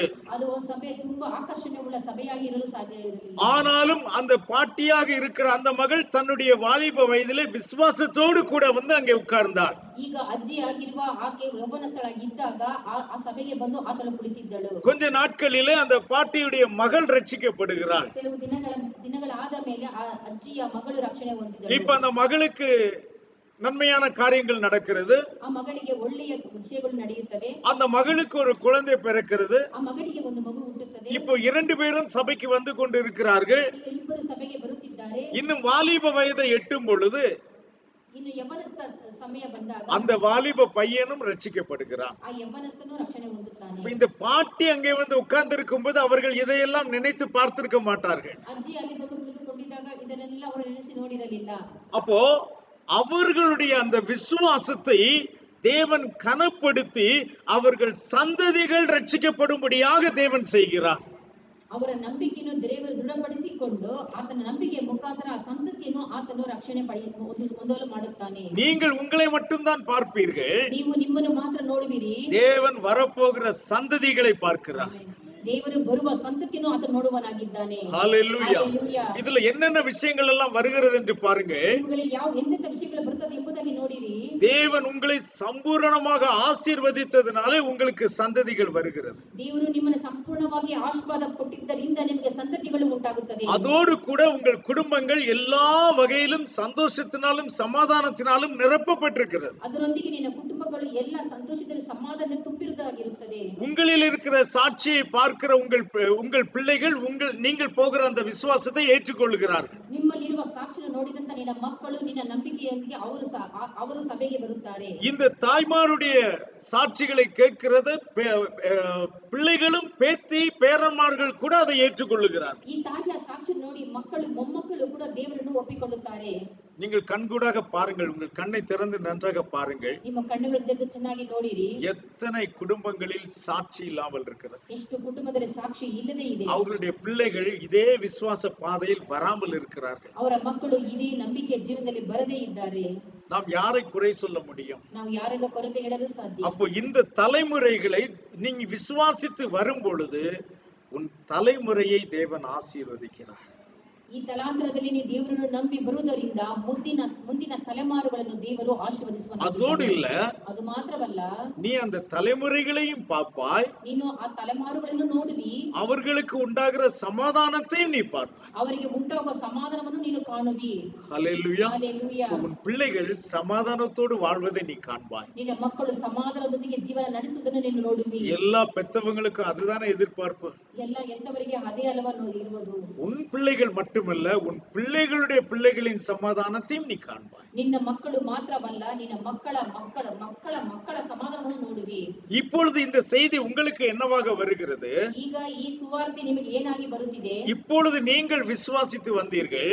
ಈಗ ನೀವು ನಂಬಿ ಬಂದಿದ್ದೀರಿ. ஒருவேளை உங்களில் சிலருக்கு இன்னும் கல்யாணம் கூட ஆயிருக்கவில்லை. ಇಲ್ಲಿ ಕೆಲವರಿಗೆ ಇನ್ನು ಮದುವೆಯೂ ಆಗಿಲ್ಲ.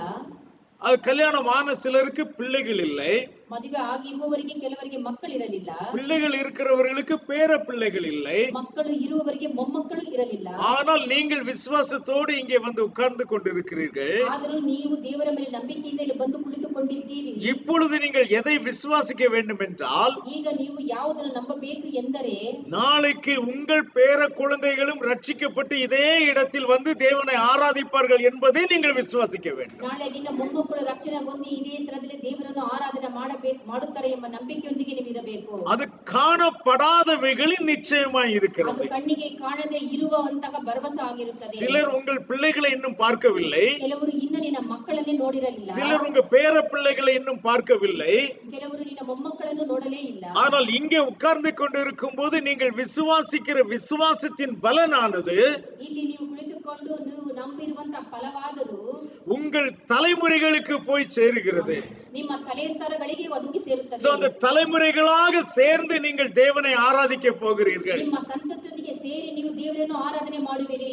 குடும்பம் குடும்பமாக, கோத்திரம் கோத்திரமாக தேவனுடைய சமூகத்துக்கு நீங்கள் கடந்து வரும்படியாக தேவன் உங்களை ஆசீர்வதிக்க போகிறார் என்பதை நீங்கள் விசுவாசத்தினால இப்பொழுது காண்கிறீர்கள். ಹಲ್ಲೆಲೂಯಾ. ಕುಟುಂಬ ಕುಟುಂಬವಾಗಿ, ಸಂತತಿ ಸಂತತಿಯಾಗಿ ದೇವರನ್ನು ಆರಾಧನೆ ಮಾಡಿ ನೀವು ಬಂದು ಇಲ್ಲಿ ಸೇರುವಿರಿ. ரோட்டில் பார்க்கிறவர்கள் இன்னாருடைய குடும்பம் அங்கே செல்கிறது என்று சொல்லத்தக்க வண்ணம் தேவன் உங்களை ஆசீர்வதிப்பார் என்பதை நீங்கள் இன்று விசுவாசிக்கிறீர்கள். ದಾರಿಯಲ್ಲಿ ಹೋಗುವವರು ನಿಮ್ಮನ್ನು ನೋಡಿ ಇವರು ದೇವರನ್ನು ಆರಾಧನೆ ಮಾಡುವ ಜನರು ಎಂದು ನೋಡುವ ಹಾಗೆ ನಿಮ್ಮನ್ನು ದೇವರು ನಡೆಸುತ್ತಾನೆ. அந்த தலைமுறைகளை நாம் பார்க்கவில்லை, ಆ ತಲೆತನವನ್ನು ನೋಡಲಿಲ್ಲ, ஆனால் என் தேவனுக்குள் நான் அதை நிச்சயித்திருக்கிறேன். ಆ ದೇವರಲ್ಲಿ ನಾನು ನಿಶ್ಚಯ ಮಾಡಿಕೊಂಡಿದ್ದೇನೆ. என் பிள்ளைகள் கண்டிப்பாக தேவனுடைய சமூகத்தை நாடி வருவார்கள். ನನ್ನ ಮಕ್ಕಳು ಖಂಡಿತವಾಗಿ ದೇವರ ಸಮ್ಮುಖಕ್ಕೆ ಅವರು ಬಂದೇ ಬರುತ್ತಾರೆ. யோசுவா என்ன தைரியமாக சொன்னார் என்று பாருங்க. ಯೋಗುಷುವನು ಎಷ್ಟು ಧೈರ್ಯವಾಗಿ ಹೇಳಿದನೆಂಬುದಾಗಿ ನೋಡಿ. நானும் என் வீட்டாரும் அவென்றால் யாகுவாவையே சேவிப்போம். ನಾನು ನನ್ನ ಮನೆಯವರು ಎಂದೆಂದಿಗೂ ಯಾಕೋಬನನ್ನೇ ಸೇವಿಸುವೆವು. ஹalleluya. ஹalleluya. அதுவும் விசுவாசம் தான் என்று பாருங்க. ಅದು ನಂಬಿಕೆ ಎಂದು ನೋಡಿರಿ. சோ இதெல்லாம் காணப்படாதவைகளின் நிச்சயமாய் இருக்கிறது. ಇವೆಲ್ಲವೂ ಕಣ್ಣಿಗೆ ಕಾಣದೆ ಇರುವುದು ಆಗಿದೆ. அன்று காணாமல் ஆபிரகாம் அதை விசுவாசித்தார். ಕಾಣದೆ ಇರುವುದನ್ನು ಅಬ್ರಹಾಮನು ನಂಬಿದನು. ஒரு நாளிலே அதை கண்டு களி கூர்ந்தார். ಒಂದು ದಿನ ಅದನ್ನು ಕಂಡು ಆತನು ಸಂತೋಷಗೊಂಡನು. ஹalleluya. இன்றைக்கு நீங்கள் காணவில்லை, ಆದರೆ ನೀವು ಇದರಲ್ಲಿ ಅದನ್ನು ನೋಡಲಿಲ್ಲ, ஆனால் விசுவாசிக்கிறீர்கள். ಆದರೆ ನೀವು ಅದನ್ನು ನಂಬುತ್ತೀರಿ. ஒரு நாளிலே நீங்கள் அதை கண்டு களி கூறும்படியாக தேவன் கிருபை செய்வார். ಒಂದು ದಿನದಲ್ಲಿ ಅದು ನಿಮ್ಮ ಕಣ್ಣಾರೆ ಕಂಡು ನೀವು ಸಂತತಗೊಳ್ಳುವುದನ್ನು ದೇವರು ಮಾಡುವರು. ஏசாயா தீர்க்கதரிசியின் புத்தகம் 6ஆம் அதிகாரம், அதிலே முதல் 3 வசனங்களை நாம் வாசிக்கலாம். Isaiah chapter 6 verses 1 to 3. ಯೆಶಾಯ ಪ್ರವಾದಿಯ ಪುಸ್ತಕ 6ನೇ ಅಧ್ಯಾಯ 1-3 ವಚನಗಳು. ಅರಸನಾದ ಉಜ್ಜಿಯನು ಕಾಲವಾದ ವರ್ಷದಲ್ಲಿ ಯಾಕೋಬನು ಉನ್ನತ ಸಿಂಹಾಸನರೂಢನಾಗಿರುವುದನ್ನು ಕಂಡೆನು. ಆತನ ವಸ್ತ್ರದ ನೆರಿಗೆಯು ಮಂದಿರವೆಲ್ಲ ಹರಡಿತು. ಆತನ ಸುತ್ತ ಸೆರಾಫಿಯರು ಇದ್ದರು. ಪ್ರತಿಯೊಬ್ಬನು 6 ರೆಕ್ಕೆಗಳು ಉಳ್ಳವನಾಗಿ 2ರಿಂದ ತನ್ನ ಮುಖವನ್ನು 2ರಿಂದ ತನ್ನ ಕಾಲುಗಳನ್ನು ಮುಚ್ಚಿಕೊಂಡು 2 ನೆಲಕ್ಕೆ ಬಡಿಯುತ್ತಾ ನೆಲ ಸೋಕದೆ ನಿಂತಿದ್ದನು. ಆಗ ಒಬ್ಬನು ಮತ್ತೊಬ್ಬನಿಗೆ, ಸೇನಾಧೀಶನಾದ ಯಾಕೋಬನು ಪರಿಶುದ್ಧನು ಪರಿಶುದ್ಧನು ಪರಿಶುದ್ಧನು, ಭೂಮಂಡಲವೆಲ್ಲ ಆತನ ಪ್ರಭಾವದಿಂದ ತುಂಬಿದೆ ಎಂದು ಕೂಗಿ ಹೇಳಿದನು. ஹalleluya. ஹalleluya. ஹalleluya. உசியா ராஜா மரணமடைந்த வருஷத்தில் யாகுவா உயரமும் உன்னதமான சிங்காசனத்தில் மேல் வீற்றிருக்க கண்டு அவருடைய வஸ்திர தொங்கலால் தேவாலயம் நிறைந்திருந்தது. சேராபீன்கள் அவருக்கு மேலாக நின்றார்கள். அவர்களில் ஒவ்வொருவனுக்கும் அவ்வாறு செட்டைகள் இருந்தன. அவனவன் தன் 2 செட்டைகளால் தன் முகத்தை மூடி, 2 செட்டைகளால் தன் கால்களை மூடி, 2 செட்டைகளால் பறந்து ஒருவர் நோக்கி, சேனைகளின் யாகுவா பரிசுத்தர் பரிசுத்தர் பரிசுத்தர், பூமி அனைத்தும் அவருடைய மகிமையால் நிறைந்திருக்கிறது என்று கூப்பிட்டு சொன்னார்கள். அல்லேலூயா. சோ இங்கே தேவ தூதர்கள், அங்கே சேராபீன்கள் அவரை ஆராதிக்கிறார்கள். ದೇವದೂತರಾದ ಸೆರಾಫಿಯರುಗಳು ಆತನನ್ನು ಆರಾಧನೆ ಮಾಡುತ್ತಾರೆ. உயரம் உன்னதமான சிங்காசனத்தில் வீற்றிருக்கிறதான தேவனை அவர்கள் ஆராதிக்கிறார்கள். ಉನ್ನತವಾದ ಸಿಂಹಾಸನದಲ್ಲಿ ರೂಢರಾಗಿರುವುದನ್ನು ಅವರು ಆರಾಧನೆ ಮಾಡುತ್ತಾರೆ. அவர்கள் ஆராதிக்கும் பொழுது ಅವರು ಆರಾಧನೆ ಮಾಡುವಾಗ அவர்கள் குருடர்கள் அல்ல, ಅವರು ಕುರುಡರು ಅಲ್ಲ, அவர்கள் கண் பார்வை உள்ளவர்கள் தான். ಅವರು ಕಣ್ಣು ಇದ್ದವರು. ஏனென்றால் வசனம் 3ஆம் வசனம் சொல்லுகிறது, அவர்கள் ஒருவரை ஒருவர் நோக்கி சேனைகளின் யாகுவா பரிசுத்தர் பரிசுத்தர் பரிசுத்தர் என்று சொன்னார்கள். ಅವರು ಒಬ್ಬರು ಮತ್ತೊಬ್ಬನಿಗೆ ಸರ್ವಶಕ್ತನಾದ ದೇವರು ಪರಿಶುದ್ಧನು ಪರಿಶುದ್ಧನು ಎಂಬುದಾಗಿ ಹೇಳುತ್ತಾರೆ. ஆனால் அவர்கள் எப்படி இருக்கிறார்கள் என்று பாருங்கள். ಆದರೆ ಅವರು ಯಾವ ರೀತಿ ಇದ್ದಾರೆ ಎಂಬುದಾಗಿ ನೋಡಿರಿ. அவர்களுக்கு 6 செட்டைகள் இருக்கிறது. ಅವರಿಗೆ 6 ರೆಕ್ಕೆಗಳು ಉಂಟು. அந்த 6 செட்டைகளிலே 2 செட்டைகளாலே தங்களுடைய முகத்தை மூடிக்கொள்ளுகிறார்கள். 2 ರೆಕ್ಕೆಗಳಿಂದ ಅವರು ತನ್ನ ಮುಖವನ್ನು ಮುಚ್ಚಿಕೊಳ್ಳುತ್ತಾರೆ. 2 செட்டைகளாலே தங்களுடைய கால்களை மூடிக்கொள்கிறார்கள். 2 ರೆಕ್ಕೆಗಳಿಂದ ತನ್ನ ಕಾಲುಗಳನ್ನು ಮುಚ್ಚಿಕೊಳ್ಳುತ್ತಾರೆ. 2 செட்டைகளாலே பறந்து கொண்டிருக்கிறார்கள். 2 ರೆಕ್ಕೆಗಳಿಂದ ಅವರು ಹಾರುತ್ತಿದ್ದಾರೆ. அப்போ 2 செட்டைகளாலே மூடி தேவனை ஆராதிக்க, கண்களை மூடி அவர்கள் தேவனை ஆராதிக்கிறார்கள். 2 ರೆಕ್ಕೆಗಳಿಂದ ಕಣ್ಣುಗಳನ್ನು ಮುಚ್ಚಿಕೊಂಡು ದೇವರನ್ನು ಆರಾಧನೆ ಮಾಡುತ್ತಾರೆ. அப்போ தேவன் அங்கே இருக்கிறார் என்பதை விசுவாசித்து அந்த விசுவாசத்தின் பேரில் அவர்கள் ஆராதிக்கிறார்கள். ದೇವರು ಅಲ್ಲಿ ಇದ್ದಾರೆ ಎಂಬ ನಂಬಿಕೆಯಿಂದ ಆತನ ಹೆಸರನ್ನು ಹೇಳಿಕೊಂಡು ಅವರು ಆರಾಧನೆ ಮಾಡುತ್ತಾರೆ. ஏனென்றால் அவருடைய முகத்தை பார்க்க இவர்களால முடியாது. ಏಕೆಂದರೆ ಆತನ ಮುಖವನ್ನು ನೋಡಲು ಇವರಿಂದ ಸಾಧ್ಯವಿಲ್ಲ. கண்களை மூடினார்கள், சரி. ಕಣ್ಣನ್ನು ಮುಚ್ಚಿಕೊಂಡರು, ಸರಿ. கால்களை ஏன் மூடினார்கள்? ಕಾಲುಗಳನ್ನು ಏಕೆ ಅವರು ಮುಚ್ಚಿಕೊಂಡರು? கால்களை மூடின கால் என்பது என்ன? ಕಾಲು ಎಂದರೆ ಏನು? கால் என்பது நாம் நிற்பதற்கு உதவி செய்கிறது. ನಾವು ನಿಲ್ಲುವುದಕ್ಕೆ ಸಹಾಯ ಮಾಡುತ್ತದೆ. அல்லேலூயா. அல்லேலூயா. அப்போ இந்த கால் என்பது நாம் நிற்பதற்கு ஆதாரமாக இருக்கிறது. ನಾವು ನಿಲ್ಲುವುದಕ್ಕೆ ಅದು ಆಧಾರವಾಗಿದೆ. நடப்பதற்கு ஓடுவதற்கு எல்லாம் அது ஆதாரமாக இருக்கிறது. ನಾವು ನಡೆಯುವುದಕ್ಕೂ ಓಡುವುದಕ್ಕೂ ಅದು ಆಧಾರವಾಗಿದೆ. அப்ப நாம் நிற்பதே நம்முடைய கால்களை நம்பி நிற்கிறோம். ನಾವು ನಿಲ್ಲುವುದೇ ನಮ್ಮ ಕಾಲನ್ನು ನಂಬಿ ನಿಲ್ಲುತ್ತೇವೆ. தேவனுடைய சமூகத்தில் வரும் பொழுது நீ யாகோவை மட்டும்தான் நம்ப வேண்டும், உன் கால்களை கூட நீ நம்பக்கூடாது. ದೇವರ ಸಮ್ಮುಖಕ್ಕೆ ಬಂದಾಗ ನೀನು ಯಾಕೋವನ ಮಾತ್ರ ನಂಬಬೇಕು, ನಿನ್ನ ಕಾಲನ್ನು ಕೂಡ ನಂಬಬಾರದು. ஹல்லேலூயா. ஹல்லேலூயா. ஏனென்றால் நாம் நிற்பதோ தேவனுடைய கிருபை என்று சொல்லுகிறது. ಏಕೆಂದರೆ ನಾವು ನಿಲ್ಲುವುದು ದೇವನ ಕೃಪೆಯಿಂದಲೇ. அப்ப தேவனுடைய கிருபை இல்லாமல் நாம் எங்கேயுமே நிற்க முடியாது. ದೇವನ ಕೃಪೆ ಇಲ್ಲದೆ ನಾವು ಎಲ್ಲೂ ನಿಂತುಕೊಳ್ಳಲು நம்மை ಸಾಧ್ಯವಿಲ್ಲ. நிற்க வைக்கிறவர் நம்முடைய தேவன். ನಮ್ಮನ್ನು ನಿಲ್ಲುವಂತೆ ಮಾಡುವವನು ನಮ್ಮ ದೇವರು. அந்த சத்தியத்தை உணர்ந்த தேவதூதர்கள் எங்கள் கால்களை நம்பி நாங்கள் இங்கே நிற்கவில்லை என்று சொல்லி தங்களுடைய கால்களை மறைக்கிறார்கள். ಆ ಸತ್ಯವನ್ನು ಅರಿತಂತಹ ದೇವದೂತರು ನಮ್ಮ ಕಾಲನ್ನು ನಂಬಿ ನಮ್ಮ ನಿಂತಿಲ್ಲ ಎಂದುಕೊಂಡು ಆ ದೇವರನ್ನು ಆರಾಧನೆ ಮಾಡುತ್ತಾರೆ. தங்களை முற்றிலும் மறுதலித்தவர்களாக அங்கே நிற்கிறார்கள். ಅವರು ತಮ್ಮನ್ನು ಪೂರ್ತಿನ ಅಲಸ್ಯ ಮಾಡಿಕೊಂಡು ದೇವರನ್ನು ಆರಾಧನೆ ಮಾಡುತ್ತಾರೆ. சோ இப்படி விசுவாசத்தோடு கூட அவர்கள் தேவனை ஆராதித்துக் கொண்டிருக்கிறார்கள். ಈ ರೀತಿ ನಂಬಿಕೆಯಿಂದ ಅವರು ದೇವರನ್ನು ಆರಾಧನೆ ಮಾಡುತ್ತಿದ್ದಾರೆ. எத்தனை ஆயிரம் வருஷங்கள் அவர்கள் அப்படி ஆராதித்தார்கள் என்று நமக்கு தெரியாது. ಎಷ್ಟು ಸಾವಿರ ವರ್ಷಗಳು ಆ ದೇವದೂತರು ಆ ರೀತಿ ದೇವರನ್ನು ಆರಾಧನೆ ಮಾಡಿದರು ಎಂಬುದು ನಮಗೆ ಗೊತ್ತಿಲ್ಲ. ஆனால் ஒரு நாள் வந்தது. ಆದರೆ ಒಂದು ದಿವಸ ಬಂತು. அந்த நாளிலே அவர்கள் தேவனை கண்டு ஆராதிக்க தேவன் கிருபை செய்தார். ಒಂದು ದಿನ ಬಂತು, ಅವರು ದೇವರನ್ನು ಕಂಡು ದೇವರನ್ನು ಆರಾಧನೆ ಮಾಡಿದರು. லூக்கா 2ஆம் அதிகாரம் 11, 12, 13 வசனங்களை வாசிக்கலாம். 14 வரைக்கும் வாசிக்கலாம். 11 to 14. ಲೂಕನ ಪುಸ್ತಕ 2ನೇ ಅಧ್ಯಾಯ 11ರಿಂದ 14 ವಚನಗಳು. ಅದೇನೆಂದರೆ, ಈ ಹೊತ್ತು ನಿಮಗೋಸ್ಕರ ದಾವೀದನೂರಿನಲ್ಲಿ ಒಬ್ಬ ರಕ್ಷಕನು ಹುಟ್ಟಿದ್ದಾನೆ. ಆತನು ದೇವರಾಗಿರುವ ಮೆಸ್ಸೀಯನೇ. ಆತನು ನಿಮಗೆ ಗೊತ್ತಾಗುವುದಕ್ಕೆ ಗುರುತೇನೆಂದರೆ, ಬಟ್ಟೆಯಿಂದ ಸುತ್ತಿರುವ ಒಂದು ಕೂಸು ಗೋದಲೆಯಲ್ಲಿ ಮಲಗಿರುವುದನ್ನು ಕಾಣುವಿರಿ ಎಂದು ಹೇಳಿದನು. ಪಕ್ಕನೆ ದೂತನ ಸಂಗಡ ಪರಲೋಕ ಸೈನ್ಯದವರು ಒಂದು ದೊಡ್ಡ ಗುಂಪು ಕಾಣಿಸಿಕೊಂಡು, ಮೇಲಿನ ಲೋಕಗಳಲ್ಲಿ ದೇವರಿಗೆ ಮಹಿಮೆ, ಭೂಲೋಕದಲ್ಲಿ ಮನುಷ್ಯರಿಗೆ ಸಮಾಧಾನ, ದೇವರು ಅವರಿಗೆ ಒಲಿಯುತ್ತಾನೆ ಎಂದು ದೇವರನ್ನು ಕೊಂಡಾಡುತ್ತಾ ಹೇಳಿದರು. ஹல்லேலூயா. ஹல்லேலூயா. இன்று யாகோவாகிய மஸ்ஸிகா என்னும் இரட்சகர் உங்களுக்கு தாவீதின் ஊரிலே பிறந்திருக்கிறார். பிள்ளையை துணிகளிலே சுற்றி முன்னணியிலே கடத்தியிருக்க காண்பீர்கள். இதுவே உங்களுக்கு அடையாளம் என்றான். அந்த க்ஷணமே பரமசேனையின் திரள் அந்த தூதனுடனே தோன்றி, உன்னதத்தில் இருக்கிற தேவனுக்கு மகிமையும் பூமியிலே சமாதானமும் மனுஷர் மேல் பிரியமும் உண்டாவதாக என்று சொல்லி தேவனை துதித்தார்கள். ஹல்லேலூயா. இப்போ அவர்கள் கண்களை என்ன செய்யல? மூடி வைக்கவில்லை. ಈಗ ಅವರು ಅವರ ಕಣ್ಣುಗಳನ್ನು ಮುಚ್ಚಿಕೊಳ್ಳಲಿಲ್ಲ. இவ்வளவு காலமும் தங்களுடைய கண்களில் காணாமல் விசுவாசத்தோடு ஆராதித்துக் கொண்டிருந்த அந்த தேவதூதர்கள் ಇಷ್ಟು ದಿನ ಅವ್ರ ಕಣ್ಣಿಂದ ನೋಡದೆ ನಂಬಿಕೆಯಿಂದ ಆರಾಧನೆ ಮಾಡಿಕೊಂಡಂತ ದೇವದೂತರುಗಳು இன்றைக்கு நீங்கள் அவரை துணிகளிலே சுற்றி முன்னணியிலே கிடத்தி இருப்பதை காண்பீர்கள் என்று சொன்னார். ಒಂದು ಬಟ್ಟೆಯಿಂದ ಸುತ್ತಿ ಗೋದಲಲ್ಲಿ ಮಲಗಿಸುವುದನ್ನು ನೋಡುವಿರಿ ಎಂದು ಹೇಳಿದರು. இப்பொழுது அந்த பரமசேனையின் திரள் வந்து அவரை தரிசித்து விட்டு அவரை துதித்து ஆராதித்து விட்டு இப்ப திரும்ப போகிறார்கள். ಈ ಪರಲೋಕದ ದೊಡ್ಡ ಸೈನ್ಯವು ಬಂದು ದೇವರನ್ನು ಸ್ತುತಿಸಿ ಆರಾಧನೆ ಮಾಡಿ ಹೊರಟು ಹೋದವು. உன்னதத்தில் இருக்கிற தேவனுக்கு மகிமையும் பூமியிலே சமாதானமும் மனுஷர் மேல் பிரியமும் உண்டாவதாக என்று சொல்லி தேவனை துதித்தார்கள். ಮೇಲಿನ ಲೋಕಗಳಲ್ಲಿರುವ ದೇವರಿಗೆ ಮಹಿಮೆ, ಭೂಲೋಕದಲ್ಲಿ ಮನುಷ್ಯರಿಗೆ ಸಮಾಧಾನ ಎಂಬುದಾಗಿ ದೇವರನ್ನು ಕೊಂಡಾಡಿದರು. அல்லேலூயா. ஹல்லேலூயா. அவர்களுடைய விசுவாசம் கனப்படுத்தப்பட்டது. ಅವರ ನಂಬಿಕೆಯನ್ನು ದೇವರು ಗಣಪಡಿಸಿದರು. எத்தனை ஆயிரம் வருஷங்கள் அவர்கள் காத்திருந்தார்களோ நமக்கு தெரியாது. ಎಷ್ಟು ಸಾವಿರ ವರ್ಷಗಳ ದೇವದೂತರು ಕಾದುಕೊಂಡಿದ್ದರು ನಮಗೆ ಗೊತ್ತಿಲ್ಲ. தாங்கள் ஆராதிக்கிற, இடைவிடாமல் ஆராதிக்கிற அந்த தேவனை ஒரு நாள் காணும்படியாக தேவன் அவர்களுக்கு கிருபை செய்தார்.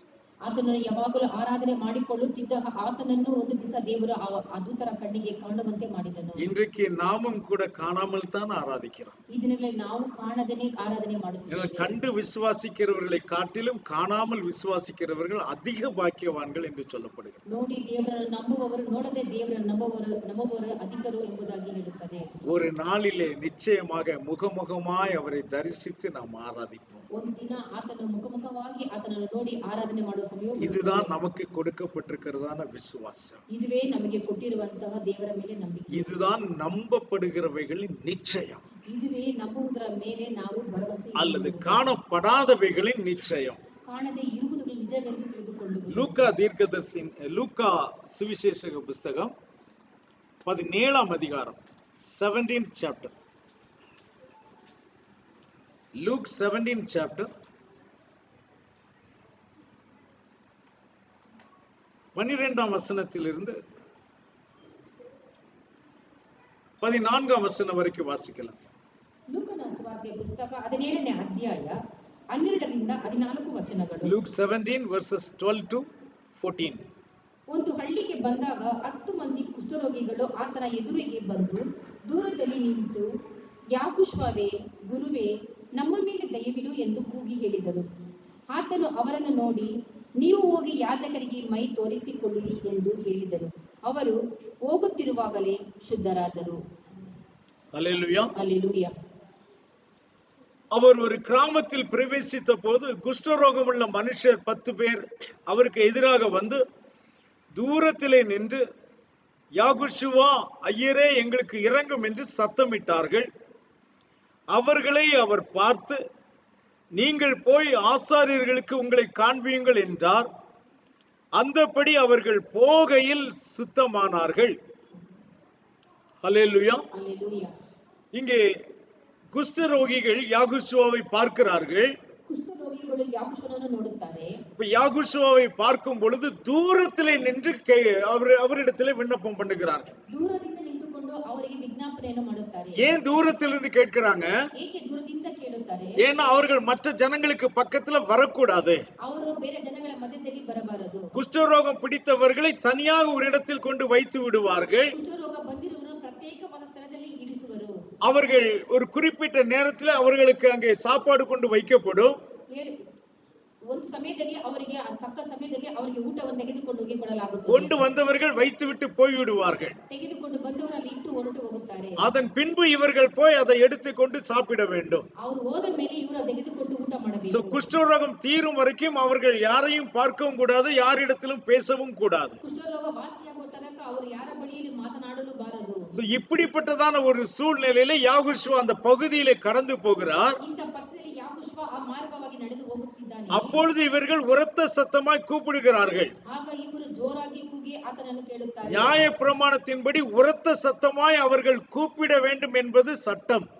ಧರ್ಮೋಪದೇಶ ಪ್ರಕಾರ ಜೋರಾಗಿ ಕೂಗಿ ಕೇಳುವುದು ಅವರ ಕರ್ತವ್ಯವಾಗಿರುತ್ತದೆ. நாங்கள் இங்கே குஷ்டரோகிகள் இருக்கிறோம், எங்கள் பக்கத்தில் யாரும் வராதீர்கள், தீட்டு என்று இவர்கள் சத்தமாக கூப்பிட வேண்டும். ನಾವು ಕುಷ್ಠರೋಗದಿಂದ ಇರುವವರು ಇದ್ದೀವಿ, ನಾವು ಅಶುದ್ಧವಾಗಿದ್ದೀವಿ, ನಮ್ಮ ಸಮೀಪಕ್ಕೆ ಯಾರು ಬರಬೇಡಿರಿ ಎಂಬುದಾಗಿ ಅವರು ಶಬ್ದವಾಗಿ ಕೂಗಿ ಹೇಳಬೇಕು. அப்படி சத்தமாய் கூப்பிடக்கூடிய ஒரு வேளையில் தான் யாகுஷுவாவை அவர்கள் கூப்பிடுகிறார்கள். ಆ ರೀತಿ ಶಬ್ದದಿಂದ ಕೂಗಿ ಹೇಳುವ ಸಮಯ ಬಂದಾಗ ಅವರು ಯಾಕೋಬನ ನೋಡಿ ಕೂಗುತ್ತಾರೆ. இப்பொழுது அவர்கள் எங்களுக்கு இறங்கும் என்று கூட சேர்த்து சத்தமிடுகிறார்கள். ಈಗ ಅವರು ನಮಗೆ ಕರುಣಿಸು ಎಂಬುದಾಗಿ ಸೇರಿಸಿ ಹೇಳುತ್ತಾರೆ.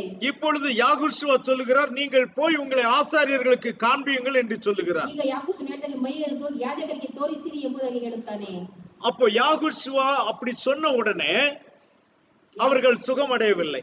ಯಾಕೋಬ ಆ ರೀತಿ ಹೇಳಿದ ತಕ್ಷಣ ಅವರು ಸ್ವಸ್ಥವಾಗಲಿಲ್ಲ. உண்மையாக அவர்கள் அந்த இடத்தை விட்டு ஒரு அடி கூட எடுத்து வைக்க அவர்களுக்கு அனுமதி கிடையாது. ಅವರಿಗೆ ಒಂದು ಹೆಜ್ಜೆಯನ್ನು ಅಲ್ಲಿಂದ ಎತ್ತಿ ಇಡಲು ಅವರಿಗೆ ಅನುಮತಿ ಇರಲಿಲ್ಲ. சுகமடைந்தால் மட்டும்தான் அவர்களாலே போக முடியும். ಸ್ವಸ್ಥವಾದರೆ ಮಾತ್ರ ಅವರು ಆ ಜಾಗದಿಂದ ಹೋಗಲು ಸಾಧ್ಯ. ஆனால் யாகுஷுவா சொன்னதை அவர்கள் விசுவாசித்தார்கள். ಆದರೆ ಯಾಕೋಬ ಹೇಳಿದ್ದನ್ನು ಅವರು ನಂಬಿದರು. ஆனால் சுகமடையவில்லை. ಆದರೂ ಸ್ವಸ್ಥವಾಗಲಿಲ್ಲ. இப்பொழுது நடந்து போய் கொண்டிருக்கிறார்கள். ಈಗ ಅವರು ನಡೆದುಕೊಂಡು ಹೋಗುತ್ತಿದ್ದಾರೆ. அந்த போகிற வழியில் தான் அவர்கள் சுத்தமானார்கள். ಅವರು ಹೋಗುವ ದಾರಿಯಲ್ಲಿ ಅವರು ಸ್ವಸ್ಥರಾದರು. காரணம் என்ன? ಕಾರಣವೇನು? அவர் சொன்ன வார்த்தையை அவர்கள் விசுவாசித்தார்கள். ಆತನು ಹೇಳಿದಂತ ಮಾತನ್ನು ಅವರು ನಂಬಿದರು. அவர்கள் கண்டு விசுவாசிக்கவில்லை. ಅವರು ನೋಡಿ ನಂಬಲಿಲ್ಲ. கண்டிருந்தால் அவர்கள் விசுவாசித்திருக்க மாட்டார்கள். ನೋಡಿದ್ದರೆ ಅವರು ನಂಬುತ್ತಿರಲಿಲ್ಲ. ஏனென்றால் புண் இன்னும் ஆறாமல் அங்கே இருக்கிறது. ಏಕೆಂದರೆ ಇನ್ನು ಗಾಯ ವಾಸಿ ಆಗದೇ ಇತ್ತು. 10 பேர் போனார்கள் என்று நாம் வாசிக்கிறோம். 10 ಜನ ಹೋದರು ಎಂದು ಓದುತ್ತೇವೆ. எப்பொழுதுமே 10 பேர் போனால் அங்க 10 விதமான ஐடியாக்கள் அங்க இருக்கும். 10 ಜನ ಹೋದರೆ 10 ವಿಧವಾದ ಆಲೋಚನೆಗಳಲ್ಲಿ ಇರುತ್ತವೆ. ஆளுக்கு ஒன்று சொல்லி இருப்பார்கள். ಪ್ರತಿಯೊಬ್ಬರು ಒಂದೊಂದು ಹೇಳಿರುತ್ತಾರೆ. இவர் சொல்றதை நம்பி நம்ம போகலாமா? ಈತನು ಹೇಳುವುದನ್ನು ನಂಬಿ ನಾವು ಹೋಗಬಹುದಾ? காரணம் என்ன? ಕಾರಣವೇನು? அவர்கள் நம்பி போறதை அங்கே கிராமத்தின் எல்லைப்புறத்தில் யாராகிலும் பார்த்து விட்டால், ಅವರು ಹೋಗುತ್ತಿರುವಾಗ ಮಾರ್ಗದಲ್ಲಿ ಹಳ್ಳಿಯವರು ಯಾರಾದರೂ ಅವರನ್ನು ನೋಡಿದರೆ இவர்களை கல்லெறிந்து கொன்று விடுவார்கள். ಇವರನ್ನು ಕಲ್ಲೆಸೆದು ಕೊಲ್ಲುವರು. அப்போ இவர்கள் அந்த கிராமத்தின் எல்லைக்குள் போவதற்குள்ளாக சுகமடைய வேண்டும். ಇವರು ಆ ಗ್ರಾಮ ಸಮೀಪಕ್ಕೆ ಹೋಗುವುದಕ್ಕೆ ಮುಂಚಿತವಾಗಿ ಅವರು ಸ್ವಸ್ಥವಾಗಬೇಕು. ஆனால் இவர்கள் சுகம் அடையவில்லை. ஆனாலும் போய்கொண்டே இருக்கிறார்கள். ಆದರೂ ಇವರು ಸ್ವಸ್ಥವಾಗಲಿಲ್ಲ. ಇವರು ಮುಂದೆ ಹೋಗುತ್ತಲೇ ಇದ್ದಾರೆ. ஒவ்வொருவரும் என்ன சொல்லிக் கொண்டார்களோ தெரியாது. ಪ್ರತಿಯೊಬ್ಬರು ಏನೇನು ಹೇಳಿಕೊಂಡರೋ ಗೊತ್ತಿಲ್ಲ. ஆனால் எல்லாருமே தைரியமாக முன்னோக்கி போய்கொண்டே இருக்கிறார்கள். ಎಲ್ಲರೂ ಧೈರ್ಯವನ್ನು ಮಾಡಿಕೊಂಡು ಮುಂದೆ ಹೋಗುತ್ತಿದ್ದಾರೆ. அப்படி போய்கொண்டு இருக்கும் பொழுது அவர்கள் சுத்தமானார்கள் என்று வசனம் சொல்லுது. ಆ ರೀತಿ ಅವರು ನಂಬಿ ಹೋಗುತ್ತಿರುವಾಗಲೇ ಅವರೆಲ್ಲರೂ ಸ್ವಸ್ಥವಾದರು ಎಂಬುದು. இவர்கள் அந்த ஆரோக்கியத்தை காணவில்லை. ಇವರು ಆ ಆರೋಗ್ಯವನ್ನು ನೋಡಲಿಲ್ಲ. அந்த பாளையத்திலிருந்து அந்த கேம்பிலிருந்து அவர்கள் புறப்படும் போது அந்த ஆரோக்கியத்தை அவர்கள் பார்க்கவில்லை. ಆ ಗುಡಾರದಿಂದ ಹೊರಗಡೆ ಹೋಗುವಾಗ ಅವರು ಅದನ್ನು ನೋಡಲಿಲ್ಲ. ஆனால் காணாமலேயே அவர்கள் அதை நிச்சயப்படுத்தி கொண்டிருந்தார்கள். ನೋಡದನೇ ಅವರು ಅದನ್ನು ನಿಜವೆಂದು ನಂಬಿದ್ದರು. நான் சுகமாகி விட்டேன். ನಾನು ಸ್ವಸ್ಥವಾಗಿದ್ದೇನೆ. நான் இந்த கண்ணால் பார்க்கிறதை நான் நம்ப மாட்டேன். ಈ ಕಣ್ಣಿಂದ ನೋಡುವುದನ್ನು ನಂಬುವುದಿಲ್ಲ. எனக்கு இந்த வார்த்தையை சொன்னவர் யார் என்று நான் அறிவேன். ನನಗೆ ಈ ವಾಕ್ಯವನ್ನು ಹೇಳಿದ್ದು ಯಾರು ಎಂದು ನನಗೆ ಗೊತ್ತಿದೆ. நான் அவருடைய வார்த்தையை நம்புகிறேன். ನಾನು ಆತನ ವಾಕ್ಯವನ್ನು ನಂಬುತ್ತೇನೆ. நான் இந்த அடையாளங்களை நம்புவதில்லை. ನಾನು ಈ ಗುರುತುಗಳನ್ನು ನಂಬುವುದಿಲ್ಲ. என் மாமிச கண் சொல்வதை நான் நம்பவில்லை. ನನ್ನ ಮಾಂಸದ ಕಣ್ಣು ಹೇಳುವುದನ್ನು ನಂಬುವುದಿಲ್ಲ. என் விசுவாச கண்களினாலே நான் சுகமானதை நான் பார்க்கிறேன் ನನ್ನ என்று ವಿಶ್ವಾಸ ಕಣ್ಣುಗಳಿಂದ ಸ್ವಸ್ಥವಾಗುವುದನ್ನು ಕಾಣುತ್ತೇನೆ. அந்த விசுவாசத்தினாலே அவர்கள் தொடர்ந்து போனபடியினாலே ಆ ನಂಬಿಕೆಯಿಂದ ಅವರು ಮುಂದುವರಿಸಿಕೊಂಡು ಹೋದ ಮೇಲೆ அவர்கள் பூரணமாக சுகமடைந்தார்கள். ಅವರು ಪರಿಪೂರ್ಣವಾಗಿ ಸ್ವಸ್ಥವಾದರು. அவர்கள் நேராக ஆசாரியர்களை தைரியமாய் போய் சந்தித்தார்கள். ಅವರು ಧೈರ್ಯದಿಂದ ಯಾಜಕರು ನೋಡಿದರು. அந்த விசுவாசம் அவர்களுக்கு என்ன செய்தது? ಆ ನಂಬಿಕೆ ಅವರಿಗೆ ಏನು ಮಾಡಿತು? முதலாவது மரண பயத்தை அவர்களிடத்திலிருந்து எடுத்து போட்டது. ಮೊದಲನೇದಾಗಿ ಮರಣದ ಭಯವನ್ನು ಅವರಿಂದ ತೆಗೆದು ಹಾಕಿತ್ತು. அந்த ஒரு அடி எடுத்து வைத்தது அவர்கள் மரணத்திற்கு சமமான விஷயம். அது ಒಂದು ಹೆಜ್ಜೆ ಎತ್ತಿ ಇಡುವುದು ಅವರ ಮರಣಕ್ಕೆ ಸಂಬಂಧಪಟ್ಟದಾಗಿರುತ್ತದೆ. அவர்கள் விசுவாசத்தினாலே அப்பொழுதே அந்த மரணத்தை ஜெயித்து விட்டார்கள். ನಂಬಿಕೆಯಿಂದನೇ ನಂಬಿಕೆ ಇದ್ದಲೇ ಆ ಮರಣವನ್ನು ಅದೇ ಸಮಯದಲ್ಲಿ ಜಯಿಸಿದರು. ஆனாலும் புண் மாறவில்லை.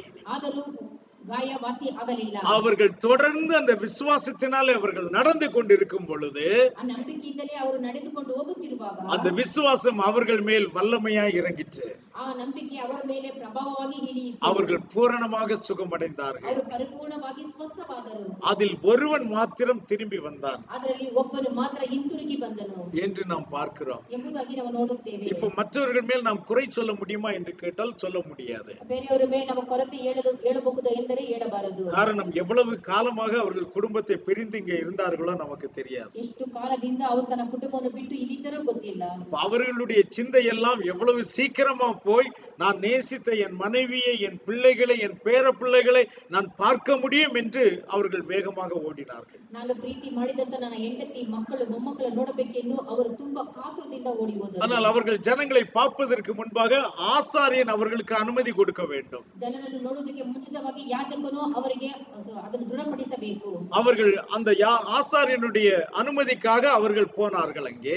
ಯಾಜಕರ ಅನುಮತಿ ಪಡೆಯುವುದಕ್ಕೋಸ್ಕರ ಅವರು ಅಲ್ಲಿ ಹೋದರು. ஆனால் ஒருவன் போகவில்லை. ಆದರೆ ಒಬ್ಬನು ಹೋಗಲಿಲ್ಲ. அவன் சுகமானதை கண்ட உடனே யாகுஷ்வாவை நோக்கி அவன் ஓடி வந்தான். ಅವನು ಸ್ವಸ್ಥವಾಗಿದ್ದ ನೋಡಿದ ತಕ್ಷಣ ಯಾಕೂಷನನ್ನು ನೋಡಲು ಆತನು ಓಡಿ ಬಂದನು. ஒரு காரியம் அவனுக்கு தெளிவாக தெரிந்தது. ಒಂದು ವಿಷಯ ಅವನಿಗೆ ಚೆನ್ನಾಗಿ ಗೊತ್ತಿತ್ತು. என்னை சுகமாக்கினவர் தேவன் என்று அவனுக்கு தெரிந்தது. ನನ್ನ ಸ್ವಸ್ಥ ಮಾಡಿದವನು ದೇವರು ಎಂದು ಆತನು ತಿಳಿದುಕೊಂಡ. அங்கே வந்து அவரை விழுந்து அவன் நமஸ்கரித்தான். ಅಲ್ಲಿ ಬಂದು ಆತನನ್ನು ಸಾಷ್ಟಾಂಗ ನಮಸ್ಕಾರ ಮಾಡಿದನು. யூதர்களோ சமாரியர்களோ வேற யாருக்கும் முன்பாக விழுந்து வணங்க மாட்டார்கள். யூதர்கள் சமாரியರು ಯಾರು ಮುಂಬಾಗಿ ಅಡ್ಡ ಬಿಡುವುದೇ ಇಲ್ಲ. ஆனால் இவன் வந்து அவரை நமஸ்கரித்தான். ಆದರೆ ಈತನು ಬಂದು ಆತನಿಗೆ ಸಾಷ್ಟಾಂಗ ನಮಸ್ಕಾರ ಮಾಡಿದನು. அதனால என்ன நடந்தது என்று பாருங்க. ಅದರಿಂದ ಏನು ನಡೆಯಿತು ಎಂಬುದಾಗಿ ನೋಡಿರಿ.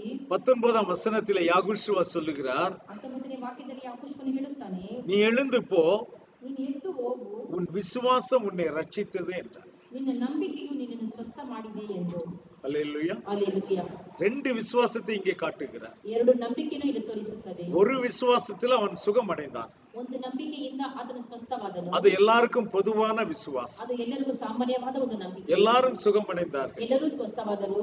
ஆனால் ஒரே ஒருவன் திரும்பி வந்தான். ಆದರೆ ಒಬ್ಬನೇ ಮಾತ್ರ ಹಿಂತಿರುಗಿ ಬಂದನು. இவர் தேவன் என்று விசுவாசித்தான். ಈತನು ದೇವನೇ ಎಂದು ನಂಬಿದನು. ஆகையினாலே அவனுக்கு அவர் இன்னொரு ரட்சிப்பை கொடுத்தார். ಆದ್ದರಿಂದ ಆತನು ಮತ್ತೊಂದು ರಕ್ಷಣೆಯನ್ನು ಆತನಿಗೆ ಕೊಟ್ಟನು.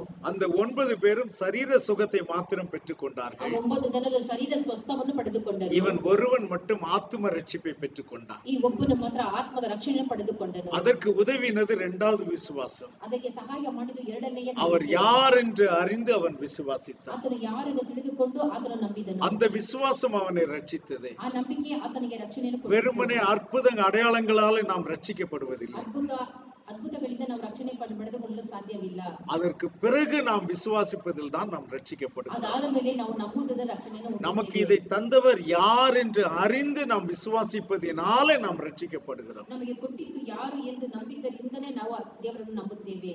அப்போ முதலில் தேவன் தன்னை யார் என்று நமக்கு வெளிப்படுத்துகிறார். ಮೊದಲಿಗೆ ದೇವರು ತನ್ನನ್ನು ಯಾರು ಎಂದು ಪ್ರಕಟಿಸುತ್ತಾನೆ. நமக்கு நடக்கிறதான அற்புதங்கள் அடையாளங்களினாலே. ನಮಗೆ ನಡೆಯುತ್ತಿರುವಂತಹ ಸೂಚಕ ಕಾರ್ಯ ಅದ್ಭುತ ಕಾರ್ಯಗಳಿಂದ. ஆனால் அதன் பின்பு அவர் யார் என்பதை நாம் அறிய வேண்டும் என்று அவர் எதிர்பார்க்கிறார். ಅದಾದ ಮೇಲೆ ಆತನು ಯಾರು ಎಂದು ನಾವು ತಿಳಿದುಕೊಳ್ಳಬೇಕೆಂದು ಆತನು ಎದುರು ನೋಡುತ್ತಾನೆ. சோ அந்த சுகம் அடைந்த உடனே அவன் என்ன செய்தான்? ಸ್ವಸ್ಥವಾಗಿದ ತಕ್ಷಣ ಆತನು ಏನು ಮಾಡಿದನು? வார்த்தையினிடத்திற்கு திரும்ப வந்தான். ಅವನು ವಾರ್ತೆಯ ಬಳಿಗೆ ತಿರುಗಿ ಬಂದನು. அந்த வார்த்தையினிடத்தில் திரும்ப வந்தபடியினாலே அவன் மீண்டும் ஒரு ரட்சிப்பை பெற்றுக்கொண்டான். ಆ ವಾರ್ತೆಯೊಂದಿಗೆ ಅವನು ತಿರುಗಿ ಬಂದ ಮೇಲೆ ಮತ್ತೆ ಒಂದು ರಕ್ಷಣೆಯನ್ನು ಆತನು ಪಡೆದುಕೊಂಡನು. அருமையான தேவப்பிள்ளை, ಹೌದು ಪ್ರೀತಿಯ ದೇವರ ಮಕ್ಕಳೇ, நாம் எப்பொழுதும் வார்த்தைக்கு திரும்பி வந்தால்தான் நாம் உண்மையான ரட்சிப்பை நாம் பெற்றுக்கொள்ள முடியும். ನಾವು ವಾರ್ತೆ ಕಡೆಗೆ ತಿರುಗಿ ಬಂದರೆ ಮಾತ್ರ ನಿಜವಾದ ರಕ್ಷಣೆ ಪಡೆದುಕೊಳ್ಳುತ್ತೇವೆ. மற்றதெல்லாம் வெறும் சரீர சுகங்கள் மாத்திரமே, ಬೇರೆವೆಲ್ಲವೂ ಶರೀರದ ಸ್ವಸ್ಥವಾಗುವುದು ಮಾತ್ರ, அல்லது சரீர பிரகாரமான ஒரு விடுதலை மட்டுமே, ಶರೀರ ಪ್ರಕಾರವಾದ ಒಂದು ಬಿಡುಗಡೆ, அல்லது சரீர பிரகாரமான ஒரு ஆசீர்வாதங்கள் மட்டுமே. ಶರೀರ ಪ್ರಕಾರವಾದ ಒಂದು ಆಶೀರ್ವಾದ ಮಾತ್ರ. அது போதாது. ಅದು ಸಾಲದು. உங்கள் ஆவி ஆத்மா சரீரத்தில் நீங்கள் ரட்சிக்கப்பட வேண்டும். ನಿಮ್ಮ ಪ್ರಾಣ ಆತ್ಮ ಶರೀರದಿಂದ ರಕ್ಷಣೆ ಹೊಂದಬೇಕು. அது காணப்படாதவைகளின் நிச்சயமா இருக்கிறது. ಅದು ಕಾಣದೆ ಇರುವುದಗಳೆಲ್ಲ இன்னைக்கு யாரிடத்திலும் போய் நீங்கள் ரட்சிப்பை காட்டுங்கள் என்று சொன்னால் அவர்கள் காட்ட முடியுமா? ನೀವು ಯಾರ ಬಳಿ ಹತ್ರ ಹೋಗಿ ರಕ್ಷಣೆ ತೋರಿಸಿರಿ என்று ತೋರಿಸುತ್ತಾರಾ? ஆனால் நான் அதை விசுவாசிக்கிறேன். ಆದರೆ ನಾನು ಅದನ್ನು ನಂಬುತ್ತೇನೆ. நான் ரட்சிக்கப்பட்டேன் என்று நான் விசுவாசிக்கிறேன். ನಾನು ರಕ್ಷಣೆ ಹೊಂದಿದ್ದೇನೆ ಎಂದು ನಾನು ನಂಬುತ್ತೇನೆ. யார் அதை சொன்னது? ಯಾರು ಅದನ್ನು ಹೇಳಿದ್ದು? வார்த்தை சொல்லி இருக்கிறது. ವಾಕ್ಯವು ಅದನ್ನು ಹೇಳಿದೆ. ஹalleluya. ஹalleluya. வேத வாக்கியங்களை ஆராய்ந்து பாருங்க. ಸತ್ಯವೇದವನ್ನು ಶೋಧಿಸಿ ನೋಡಿರಿ. அவைகளால் உங்களுக்கு நித்திய ஜீவன் உண்டென்று எண்ணுகிறீர்களே. ಅವುಗಳಿಂದ ನಿತ್ಯ ಜೀವ ಉಂಟು ಎಂದು ನೀವು ಬಲ್ಲಿರಲ್ಲ. வேத வாக்கியங்களை ஆராய்ந்து பார்த்தால் நீங்கள் நித்திய ஜீவனை பெற்றுக் கொள்வீர்கள். ಸತ್ಯವೇದವನ್ನು ಶೋಧಿಸಿ ನೋಡಿದರೆ ನಿತ್ಯ ಜೀವವನ್ನು ಪಡೆದುಕೊಳ್ಳುವಿರಿ. அந்த நித்திய ஜீவன் என்பதுதான் உண்மையான ரட்சிப்பு. ಆ ನಿತ್ಯ ಜೀವ ಎಂಬುದು ನಿಜವಾದ ರಕ್ಷಣೆ. யாரெல்லாம் ரட்சிக்கப்பட்டோம் என்று சொல்லுகிறோமோ, ಯಾರೆಲ್ಲ ರಕ್ಷಣೆ ಹೊಂದಿದ್ದೇವೆ ಎಂದು ಹೇಳುತ್ತೀರೋ, அதனுடைய அர்த்தம் நான் நித்திய ஜீவனை பெற்றுக் கொண்டிருக்கிறேன். ಅದರ ಅರ್ಥ ನಾನು ನಿತ್ಯ ಜೀವನ ಪಡೆದುಕೊಂಡಿದ್ದೇನೆ ಎಂದು. அருமையான தேவ பிள்ளைகளே, ದೇವರ ಮಕ್ಕಳೇ, அவைகள் காணப்படாதவைகளின் நிச்சயமாயிருக்கிறது. ಕಾಣದ ಇರುವುಗಳು ನಿಜವೆಂದು ನಂಬುತ್ತೇವೆ. ವಿಶ್ವಾಸಿಸುತ್ತೇವೆ. யாரும் ரட்சிப்பை காண்பதில்லை, ಯಾರು ರಕ್ಷಣೆಯನ್ನು ಕಾಣುವುದಿಲ್ಲ, ஆனால் நாம் விசுவாசிக்கிறோம். ಆದರೆ ನಾವು ಅದನ್ನು ನಂಬುತ್ತೇವೆ. அது கண்டிப்பாக உங்களுக்கு கிடைக்கும். ಅದು ಖಂಡಿತವಾಗಲೂ ನಿಮಗೆ ಸಿಗುತ್ತದೆ. ஆபிரகாம் காணாததை விசுவாசித்தார், ಅಬ್ರಹಾಮನು ಕಾಣದೆ ಇರುವುಗಳನ್ನು ನಂಬಿದನು, தேவன் அவனை விசுவாசிகளுடைய தகப்பனாக மாற்றினார். ದೇವರು ಆತನನ್ನು ನಂಬಿಕೆಗೆ ಮೂಲ ತಂದೆಯಾಗಿ ಮಾರ್ಪಡಿಸಿದನು. தேவதூதர்கள் காணாததை விசுவாசித்து ஆராதித்தார்கள், ದೇವದೂತರು ಕಾಣದೆ ಇರುವುಗಳನ್ನು ಆರಾಧನೆ ಮಾಡಿದರು. ஒரு நாளிலே அவர்கள் காணும்படியாக தேவன் செய்தார். ಒಂದಿನಲೇ ಅವರು ದೇವರನ್ನು ಕಾಣುವಂತೆ ಆತನು ಮಾಡಿದನು. இந்த குஷ்டரோகிகள் குஷ்டமடையாமலே நாங்கள் சுகமாகிவிட்டோம் என்று காணாததை நம்பினார்கள். ಈ ಕುಷ್ಠರೋಗಿಗಳು ಸ್ವಸ್ಥವಾಗದೇನೆ ಅವರು ಸ್ವಸ್ಥವಾದವಿ ಎಂದು ನಂಬಿದರು. அவர்கள் கண்டிப்பாக சுகமடைந்தார்கள். ಖಂಡಿತವಾಗಲೂ ಅವರು ಸ್ವಸ್ಥವಾದರು. அதில் ஒருவன் ஆத்தும ரட்சிப்பையும் பெற்றுக்கொண்டான். ಅದರಲ್ಲಿ ಒಬ್ಬನು ಆತ್ಮದ ರಕ್ಷಣೆಯನ್ನು ಪಡೆದುಕೊಂಡನು. அதற்காக நாம் அழைக்கப்பட்டிருக்கிறோம். ಅದಕ್ಕೋಸ್ಕರ ನಾವು ಕರೆಯಲ್ಪಟ್ಟಿದ್ದೇವೆ. காணாததை விசுவாசித்தோமானால் நாம் அதிலே நிலைத்திருப்போம். அருமையானவர்கள், ಕಾಣದೆ ಇರುವುಗಳನ್ನು ನಂಬಿಕೆಗೆ ಇಟ್ಟರೆ ನಾವು ಅದರಲ್ಲಿ ದೃಢವಾಗಿ ನಿಲ್ಲುತ್ತೇವೆ. இவர்கள் எல்லாருடைய விசுவாசத்தை கனப்படுத்தின தேவன் ಇವರು ಎಲ್ಲರ ನಂಬಿಕೆಯನ್ನು ಘನಪಡಿಸಿದಂತ ದೇವರು உங்கள் விசுவாசத்தையும் கனப்படுத்துவார். ನಿಮ್ಮ ನಂಬಿಕೆಯನ್ನು ಆತನು ಘನಪಡಿಸುವನು. உங்கள் சந்ததிகள் உங்களுக்குள் ஆசீர்வதிக்கப்படும். ನಿಮ್ಮ ಸಂತತಿಗಳು ನಿಮ್ಮೊಂದಿಗೆ ಆಶೀರ್ವಾದವನ್ನು ಪಡೆದುಕೊಳ್ಳುತ್ತವೆ. இந்த காலத்து போராட்டங்கள் மிகவும் கொஞ்சமான போராட்டங்கள். ಈ ಕಾಲದ ಹೋರಾಟ ಸ್ವಲ್ಪ ಹೋರಾಟ. மிகவும் ஒரு செழிப்பான ஒரு இடத்துக்கு தேவன் உங்களை அழைத்து கொண்டு போகிறார். ಒಳ್ಳೆ ಹಸುರಾದ ಫಲವತ್ತಾದ ಸ್ಥಳಕ್ಕೆ ದೇವರು ಕರೆದುಕೊಂಡು ಬಂದಿದ್ದಾನೆ. சந்ததிகளின் சமாதானத்தை நீங்கள் காணும்படி தேவன் செய்வார். ನಿಮ್ಮ ಸಂತತಿಯ ಸಮಾಧಾನವನ್ನು ಕಾಣುವಂತೆ ದೇವರು ಮಾಡುತ್ತಾನೆ. நாம் யாவரும் எழுந்து நின்று ஜெபிக்கலாம்.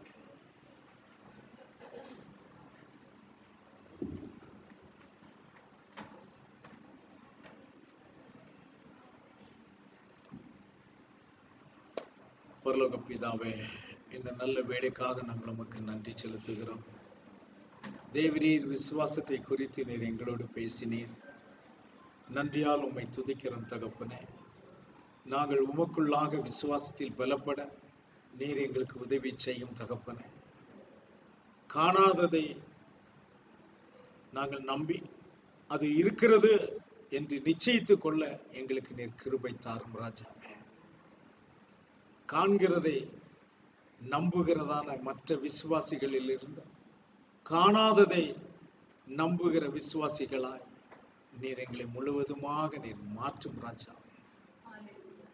அந்த விசுவாசத்தை தந்து நீர் மாறாதவர்.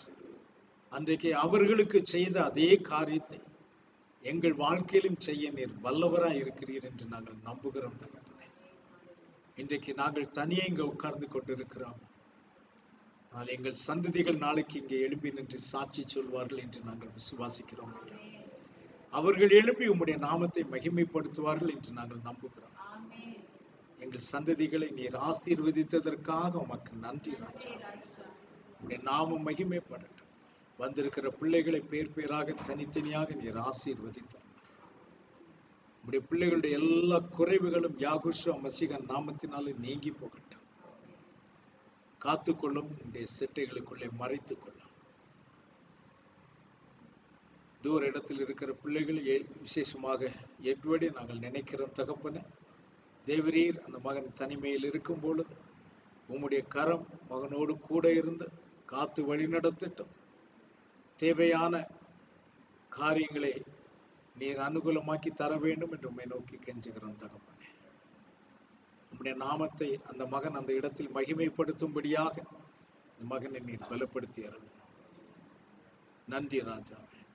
எங்கள் மீட்பரும் இரட்சகருமாகிய யாகுஷுவா மசீஹ் நாமத்தில் வேண்டிக் கொள்கிறோம் பிதாவே. யாகுவா உங்களை ஆசீர்வதிப்பார். யாகுவா ஷலோம். ஆமென். ஹல்லேலூயா.